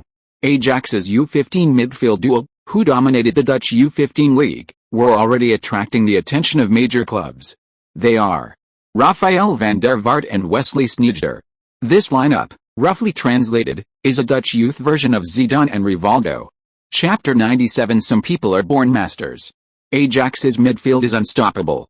This was the final conclusion from Sporting Lisbon's technical team. Keep in mind, this was the conclusion of a club's first-team technical team for a U15 midfielder. It was outrageous. After the tactics lesson, Deng Kai remained in the classroom. Kai, is there anything else? We have a discussion about the first team later. We need to see if Quaresma can replace Simeo. Trigueros didn't treat Deng Kai like a stranger. This basically meant that Simeo would definitely transfer after the season, and a new club had already been found. Quaresma would become the next Simeo, participating in the Portuguese league early and becoming the next star of world football. I have a few questions about Ajax, Deng Kai said. Trigueros nodded, indicating Deng Kai could ask. If we use marking and double teaming, can we completely limit Van der Vaart? Deng Kai asked. The video analyst beside him gave a direct answer, it's difficult. Van der Vaart's talent is simply too good. His dribbling and ball control are too inspired, he's unstoppable. If you really intend to mark and double team him, I suggest you target Sneijder. While he's also excellent, his dribbling talent is far inferior to Van der Vaart's. Focus your attacking routes on the center. Have your center forward drop back to create space, and have other forwards make runs and incursions through the center, repeatedly attacking. Put immense pressure on Ajax's central defense. Force Sneijder to drop back from midfield to defensive midfield position to assist in the defense. This will allow your forwards to face only Van der Vaart, but the cost is that our forwards will have almost no chance of scoring under this attacking pattern. Even if your passing is excellent, there are too few paths left for you to play through balls to the forwards, they're too easily disrupted. Besides, you also need to track back appropriately to limit Van der Vaart's attack. This isn't hard to understand. 3 attacking routes become 1, naturally reducing opportunities. This was sacrificing attack to contain Sneijder. Deng Kai thought for a moment and agreed with the proposed plan. However, he didn't think the other party's thinking was correct. It wasn't that the other party overestimated Van der Vaart. Van der Vaart was indeed an unstoppable player, especially when he was in the attacking midfield position. Deng Kai said the video analyst's thinking was wrong because the other party thought that forcing Sneijder into the defensive midfield position would solve Sneijder. But in fact, Sneijder was also almost an unstoppable player. Even in the defensive midfield position, his sharp long passes could still bring huge support to the team. If the duels with Van Persie and Robben were Ronaldo's training, then the duels with Van der Vaart and Sneijder were Deng Kai's training. This was a necessary step for him to become a midfield maestro. Afterwards, Deng Kai left the classroom and found his teammates on the training ground. He said they needed to rehearse the new tactics. His teammates were used to this. Different team leaders have different ways of letting. Some leaders enjoy having others buy them hamburgers and drinks, carry their bags and shoes. Some leaders enjoy special treatment on the field, preferring that even in training matches, no one dares to truly defend them. Deng Kai, the team leader, prefers to organize everyone to play with him, researching various tactics that are not illegal, but absurd. For example, when contesting free kicks, a group of people would huddle together and then suddenly scatter, like a shower of flowers. Or everyone would crowd together like a worm and then suddenly scatter, like an exploding worm. Or taking free kicks with a low, ground-based shot, etc. Coaches see this kind of training, which is detrimental to basic skills, as a waste of time. From a player development perspective, these behaviors have no positive effect. But Maxa, out of consideration for Deng Kai, doesn't stop them, euphemistically calling it expanding the player's thinking. Ronaldo, Lorenzo, Marcelino, you all need to try repeated sprints in the center forward area, constantly dropping back to receive passes. Yes. Veloso, you train one-on-one with the team's best dribbler and turner, mainly using your physical advantages to suppress them in various ways. If you can intercept the ball, intercept it. If you can't, just bring them down. The guy training with Veloso will have to work a bit harder. I have a Zidane signed football here. Recently, autographed footballs from Zidane, Ronaldo, and Ferguson have reappeared in Lisbon's football collectibles market. Ronaldo suspects this is related to Deng Kai's attendance at last year's Ballon d'Or ceremony and found evidence in a warehouse in the Chinese community.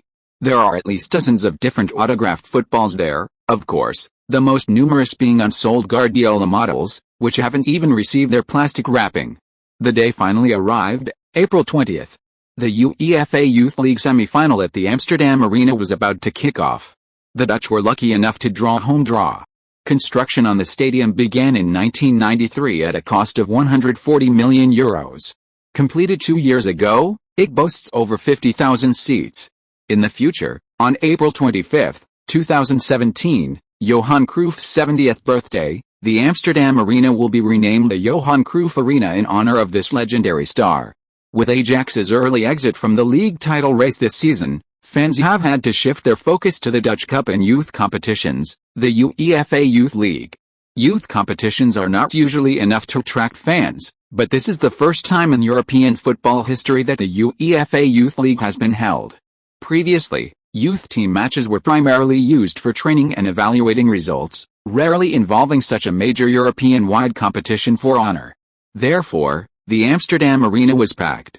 50,000 spectators sang the Ajax anthem, cheering on the young players. As the players entered the field, the stands erupted in enthusiastic chants of their names, the loudest being Van der Vaart, followed by Sneijder. Ajax U15 used their standard 4-2-3-1 3-1 formation in this match.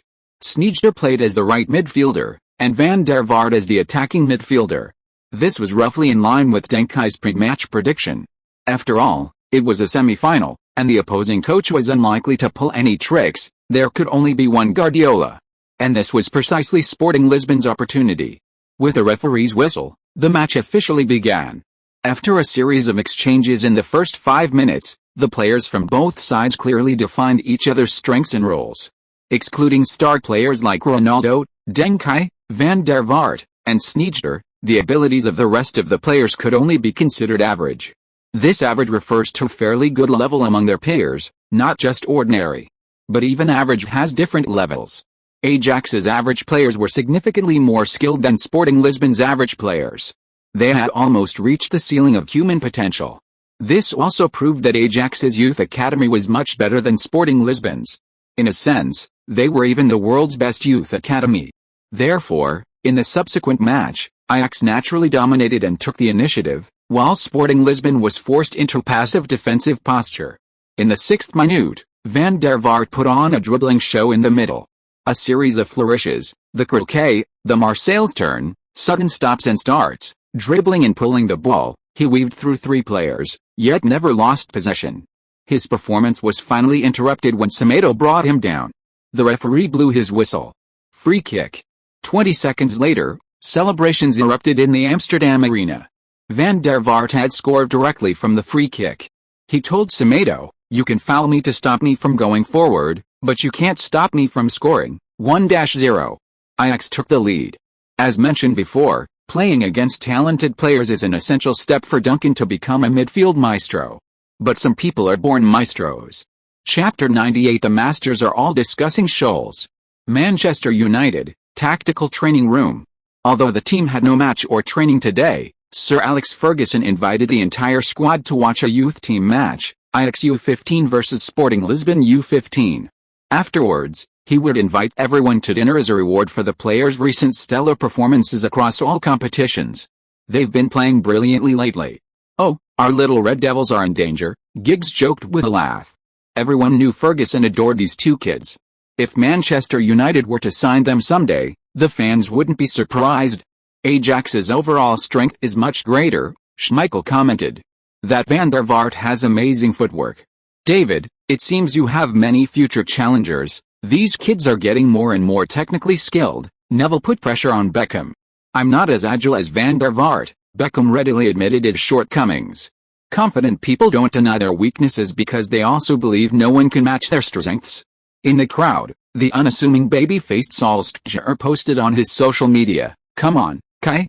Oops, wait. Solskjaer really likes Duncan Kai," because the kid said in an interview that Solskjaer was among his 3 favorite Manchester United players this year. That's rare. And perhaps influenced by this, Ferguson has been using Solskjaer, the substitute striker, more flexibly this season, giving him many opportunities. Far away at the Amsterdam arena. The match has reached the 8th minute. Van der Vaart once again showcased a brilliant dribble on the right flank. Although his final shot went a bit wide, it didn't diminish the applause of the home fans. In the 10th minute, Van der Vaart received a pass from teammate Sneijder and then orchestrated a series of passes, creating another threat after being 1-2'd by 2 teammates, shining brightly. In the 12th minute, Sporting Lisbon finally managed an attack. Ronaldo successfully dribbled past his opponent on the wing and cut inside to shoot. But in his rush to shoot, he didn't put enough power, and the ball was caught by the goalkeeper. The goalkeeper threw the ball to Sneijder, who had returned to receive it. Sneijder made a slight adjustment and launched a long pass directly to Van der Vaart in the attacking third. This time, Van der Vaart dribbled past a pressing Semedo on the left and cut inside. Duarte, coming to cover, saw no way to stop him and had to foul Van der Vaart. The referee immediately blew his whistle and pulled out a yellow card. Duarte had ruined a very good attacking opportunity. Trouble. Another free kick, and in such a good position. Manchester United's midfield maestro, Scholes, was alarmed. "Oh, do they need to cover for him? I don't think so. Ajax are being too cautious." Dwight Yorke, one of Manchester United's formidable duo, shook his head. Ajax wasn't giving Sporting Lisbon any chances. They were actually having Sneijder cover for Van der Vaart. The Ajax duo each stood on one side of the ball. Although they were both right-footed, Sneijder's left foot was also very strong, making him a rare ambidextrous player. This situation, with multiple players taking free kicks, can somewhat confuse the wall and goalkeeper. But anyone with a discerning eye can see that Van der Vaart is definitely going to take this one. There are many reasons. Van der Vaart is the team's star player, and a primary attacking player. He's also the team's first choice free kick taker. Van der Vaart is currently the team's best performing and most active player, creating almost all the threats. It's a tacit rule within the team to let the best player take the free kicks. Van der Vaart's slightly further back position is advantageous for his run-up. Conversely, Sneijder's position is slightly closer to the ball. If you were to shoot directly, he wouldn't have enough power to create a good shot. The referee blows the whistle, and Sneijder begins to move. He runs towards the ball, not very fast. This is clearly to create a screen for Van der Vaart. Bang! The ball flies out. 3/4 of Sporting Lisbon's wall doesn't react to the ball, they don't jump. Pilar reacted belatedly, lunging for the ball, but it was too late. The ball nestled into the net. While the power wasn't great, the angle was tricky. It was a high-quality free-kick goal. Goal. Sneijder. Sneijder has also scored a direct free kick. 2-0. Ajax is on fire. Both goals are from free kicks. Ajax has too many free kick takers. They're impossible to defend against. Van der Vaart and Sneijder are celebrating. This is practically the future golden midfield duo of the Dutch national team. In just 12 minutes, Ajax is 2 goals ahead. It seems their coaching staff can start preparing for the final. The Ajax players celebrated enthusiastically. A direct free kick goal is a high-value achievement. Any player who completes it will be happy. Especially since Ajax has done it twice in almost 5 minutes. Taking advantage of this moment, Deng Kai decisively gathered his teammates. They couldn't wait any longer. They had to take a gamble. Otherwise, they really wouldn't have a chance. Hey, the Sporting Lisbon players are huddled together, and Deng Kai is gesturing something. The commentator noticed this scene. Is he arranging tactics? The camera immediately panned to Maxi. After all, Deng Kai hadn't communicated with Maxi beforehand. Was this his own idea? Maxi was also puzzled, but he was a master of pretense and knew he couldn't show weakness at this moment, much less let the Ajax coach see that he had no control over the team. So Maxi nodded frequently, a slight smile on his lips, as if Deng Kai's actions had been instructed by him beforehand. Isn't Maxi a master strategist? Sigh, Sporting Lisbon's positioning has indeed changed. Why are Ronaldo and Marcelino in the middle? Their positions are more like shadow strikers. Veloso is directly marking Van der Vaart. He's not going to cover the defensive zone anymore. This is close marking. With such close marking so early, Sporting Lisbon's middle is easily breached. What does it mean to send 3 forwards to the middle? Are they planning to launch long balls and crosses later? Andy Cole, the other member of the Black Wind duo, asked. Manchester United midfielder Roy Keane speculated, playing 3 players in the middle doesn't create many opportunities. Instead, it makes the opponent's defense more solid by losing the pull on the flanks. The intention might be to push Sneijder back. Beckham nodded, I think so too, but Duncan may have overlooked the fact that Ajax's second free kick opportunity came from a long pass from Sneijder in the back. Sneijder, even when back in defense, can still be effective. This tactical approach failed.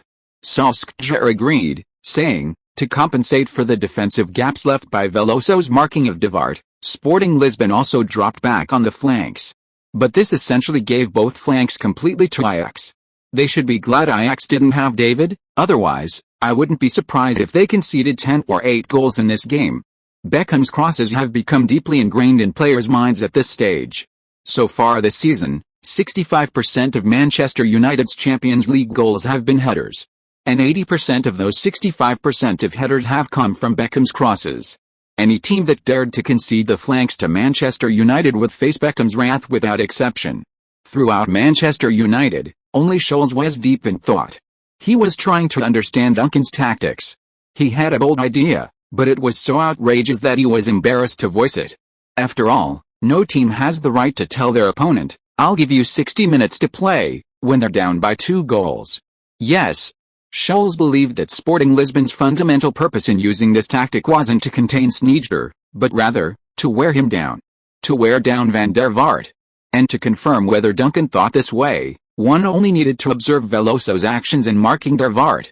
Scholes stared intently at the screen. While fans were discussing maestros were discussing Scholes. And this Scholes was diligently studying Duncan's tactics. Chapter 99 on Protracted War. Amsterdam Arena. In the 16th minute, Sporting Lisbon centre-forward Lorenzo dropped back to receive the ball and created an opportunity. Ronaldo surged forward, received the ball, and broke into the edge of the penalty area, nearly scoring with a long-range shot. This shot directly demonstrated the powerful attacking nature of the three-striker tactic. Sneijder immediately switched from midfield to defensive midfield, returning to participate in the defense against the three strikers. In the 19th minute, Sneijder balanced defense and attack, launching a long pass from the backfield, attempting to link up with Van der Vaart. Veloso, marking Van der Vaart, directly blocked him, heading the ball to his teammate. Don't forget, Veloso played centre-back in the first half of the season. Defense, physical duels, and positioning are all his strengths. He's also quite fast. Van der Vaart is good at everything, except for his speed. Go for it. Press him down. In the 24th minute, an Ajax player delivered a through ball to Van der Vaart. Veloso made a direct physical challenge, and Van der Vaart fell to the ground and lost possession, but the referee considered it a normal confrontation and did not blow the whistle. In the 30th minute, in midfield, Deng Kai made a flying tackle to intercept a long through ball from Sneijder in the backfield. Sneijder's long pass was indeed impressive. But to think that a through ball from the backfield could penetrate Sporting Lisbon was a bit of an insult to Deng Kai. In the 33rd minute, Van der Vaart was marked by Veloso and had very little space to receive the ball. Even when he did receive the ball, he would only turn and pass it with one foot. To avoid Veloso, he actively dropped back to receive the ball. However, this time, he finally received the ball, but before he could turn, he was brought down by the on-rushing Deng Kai. It is very important for a defender to bring down a player receiving the ball with their back to goal, preventing the opponent from turning. Because once the opponent turns, the difficulty of defending increases exponentially. Whether it was Manchester City or Liverpool later on, all strong teams have one characteristic: they will not easily give the opponent the opportunity to turn and receive the ball face up. The referee blew the whistle and came over to warn Deng Kai. He believed that Sporting Lisbon players had fouled Van der Vaart too many times to prevent him from turning, and if it happened again, he would consider issuing a yellow card. Deng Kai said he understood, but the look in his eyes as he turned to Van der Vaart clearly said, "Next time you receive the ball, I'll do it again. Hey, I won't change. Just playing around." Watching this scene, Scholes, far away at Manchester United, couldn't help but sigh. "What's wrong? Paul, are you tired?" Ferguson misunderstood Scholes' state. The latter shook his head and said, "I just didn't expect to see this kind of do-or-die mentality in a 14-year-old. Ferguson frowned, clearly not understanding what he was talking about. Scholes explained, "Van der Vaart's performance has been significantly limited during this period. Veloso's close marking is making it very difficult for him." Ferguson added, "But Van der Vaart is adapting. Veloso's defense against him isn't as successful as it was at the beginning, requiring Duncan to cover. If this continues, once Van der Vaart is fully adapted in the second half, he can once again threaten Sporting Lisbon's goal. At that point, Sporting Lisbon will be completely overwhelmed." Scholes smiled. "Van der Vaart thinks so too, but what if Veloso's goal was never to limit Van der Vaart?" Everyone at Manchester United was stunned. Not to limit Van der Vaart? Then what was he doing? "I knew it. Why does this guy use so many dirty tricks?" The Black Widow reacted almost simultaneously. As forwards, they also use such dirty tricks. When they have the ball, they take the opportunity to elbow others a few times. When they don't have the ball, they bump into others more. Many center-backs do the same.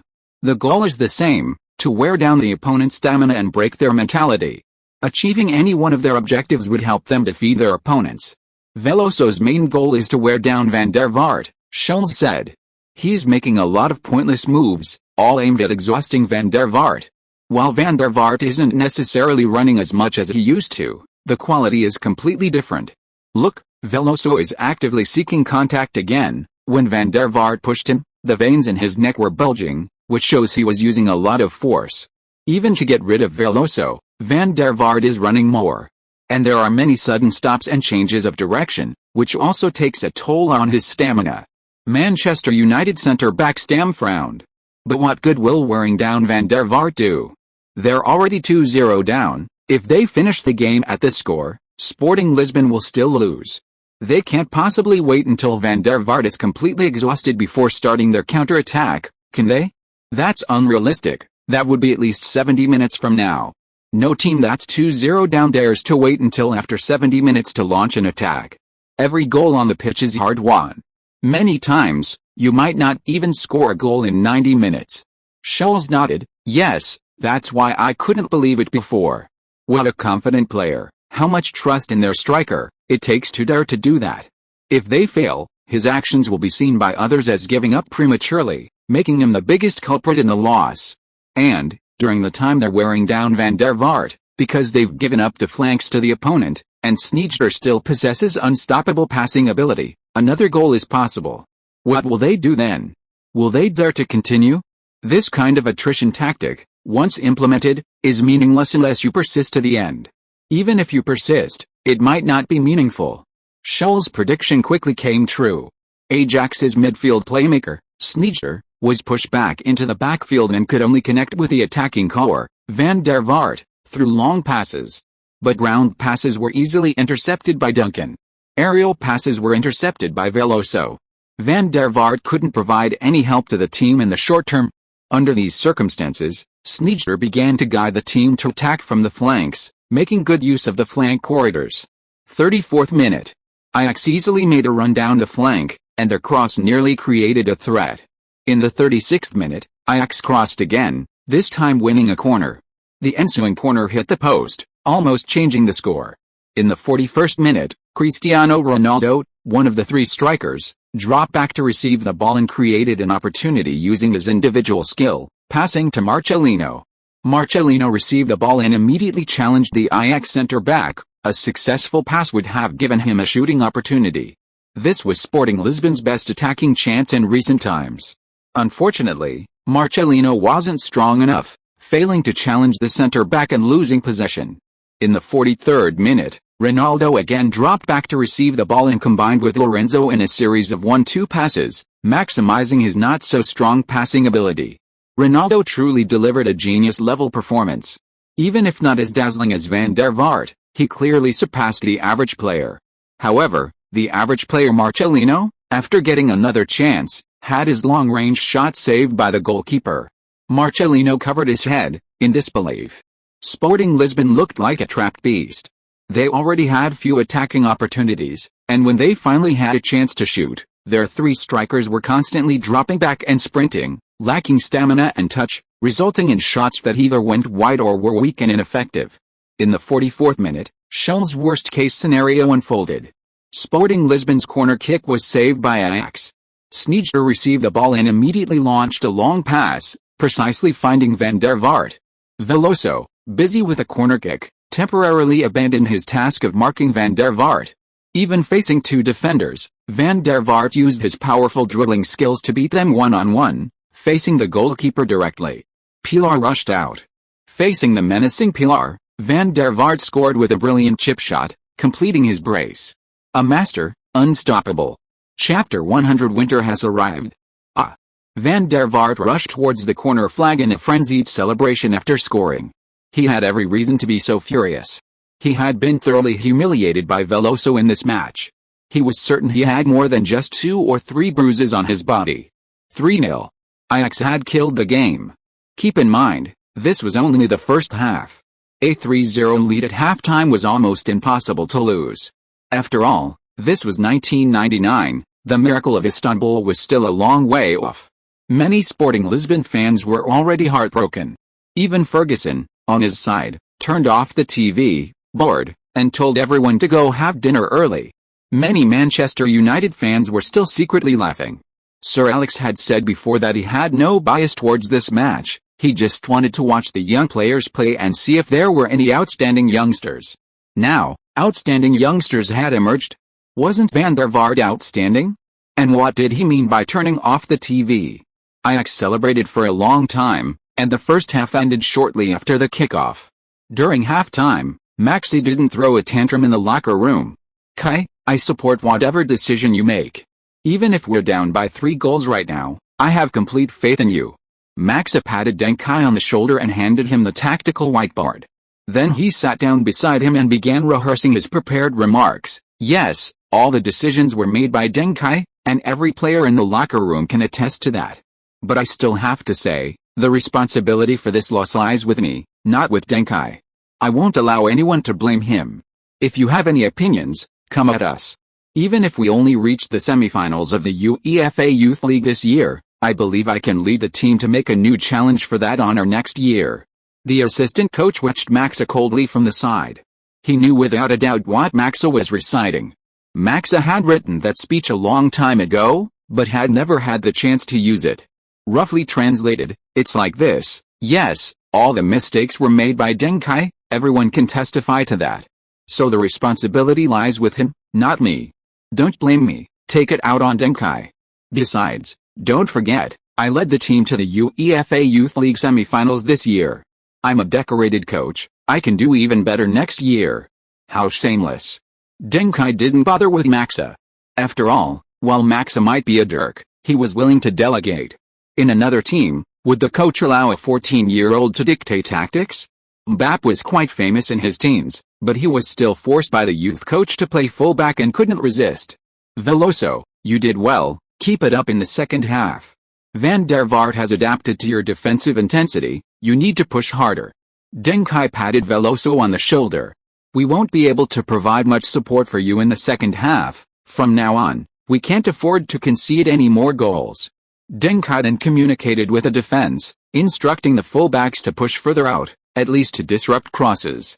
Marcelino, Deng Kai called out to the seemingly unenthusiastic Marcelino. Marcelino had the most opportunities in the first half. Because Ronaldo posed the biggest threat, he attracted the most attention. Lorenzo was in the most central position, so he dropped back more often.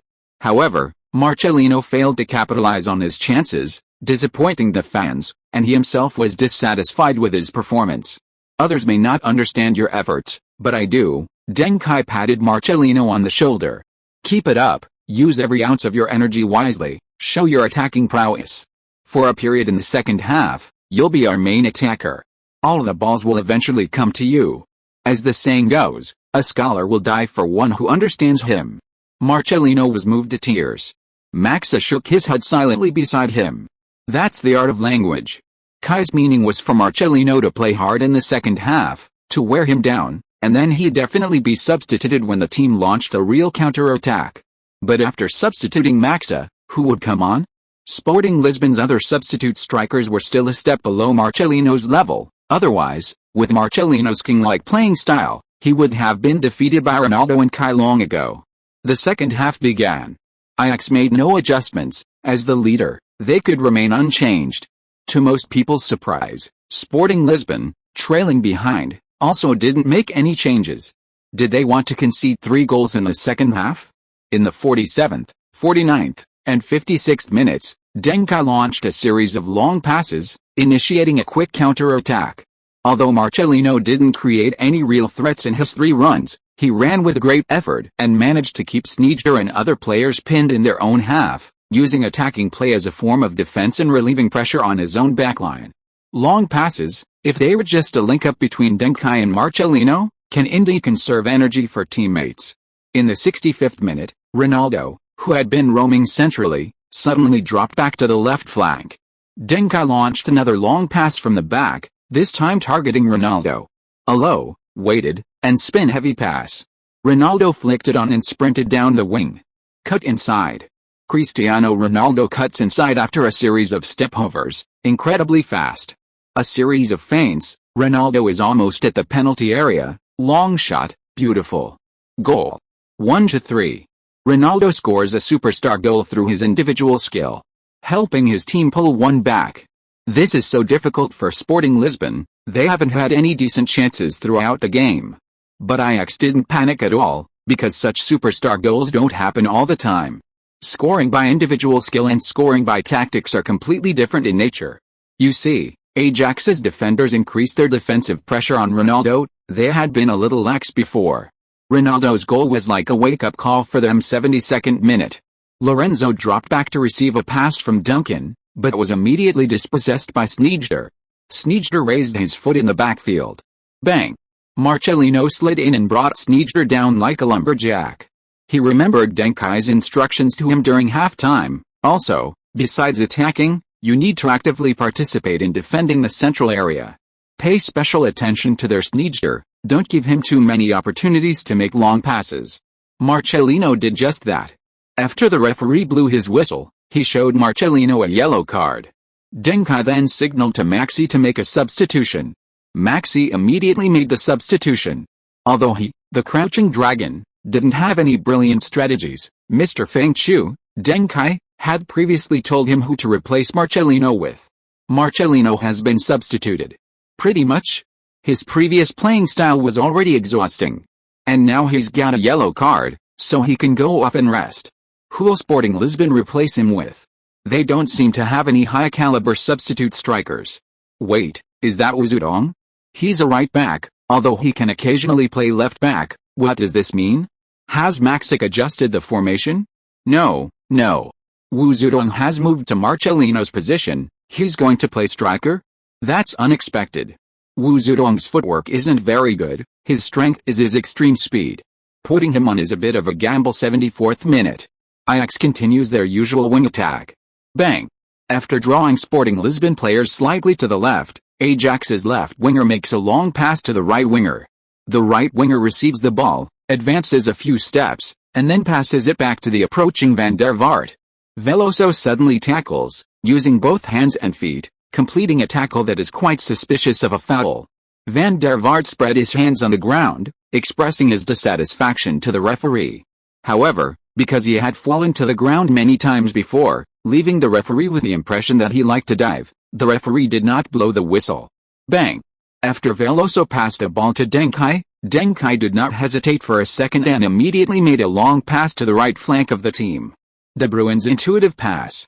This pass created an absolute open space, but the ball was extremely fast. Sure enough, Deng Kai wanted to take advantage of Wu Zidane's speed. This pass was aimed at Wu Zidane, and he gave him a lot of lead time. Oh no! Was the lead time too much? The ball is going out of bounds. We can't catch up, the ball is definitely out of bounds. The Ajax players have stopped and started communicating with their teammates about positioning and movement. Wu Zidane and Lorenzo just made a cross, and Lorenzo drew away the defender. This is a defensive lapse that needs to be watched closely. Wait, Wu Zidane is about to catch up? On the screen, the ball was about to roll out of bounds. But a green and white figure, like lightning, was rapidly closing the distance between itself and the football. End of this chapter. Thank you so much for reading until the end. Don't forget to give it a like. Looking for more exclusive content and immediate access? Subscribe to our Patreon. Remember, every like, subscription or donation encourages us to continue. Thank you all. See you in the next video.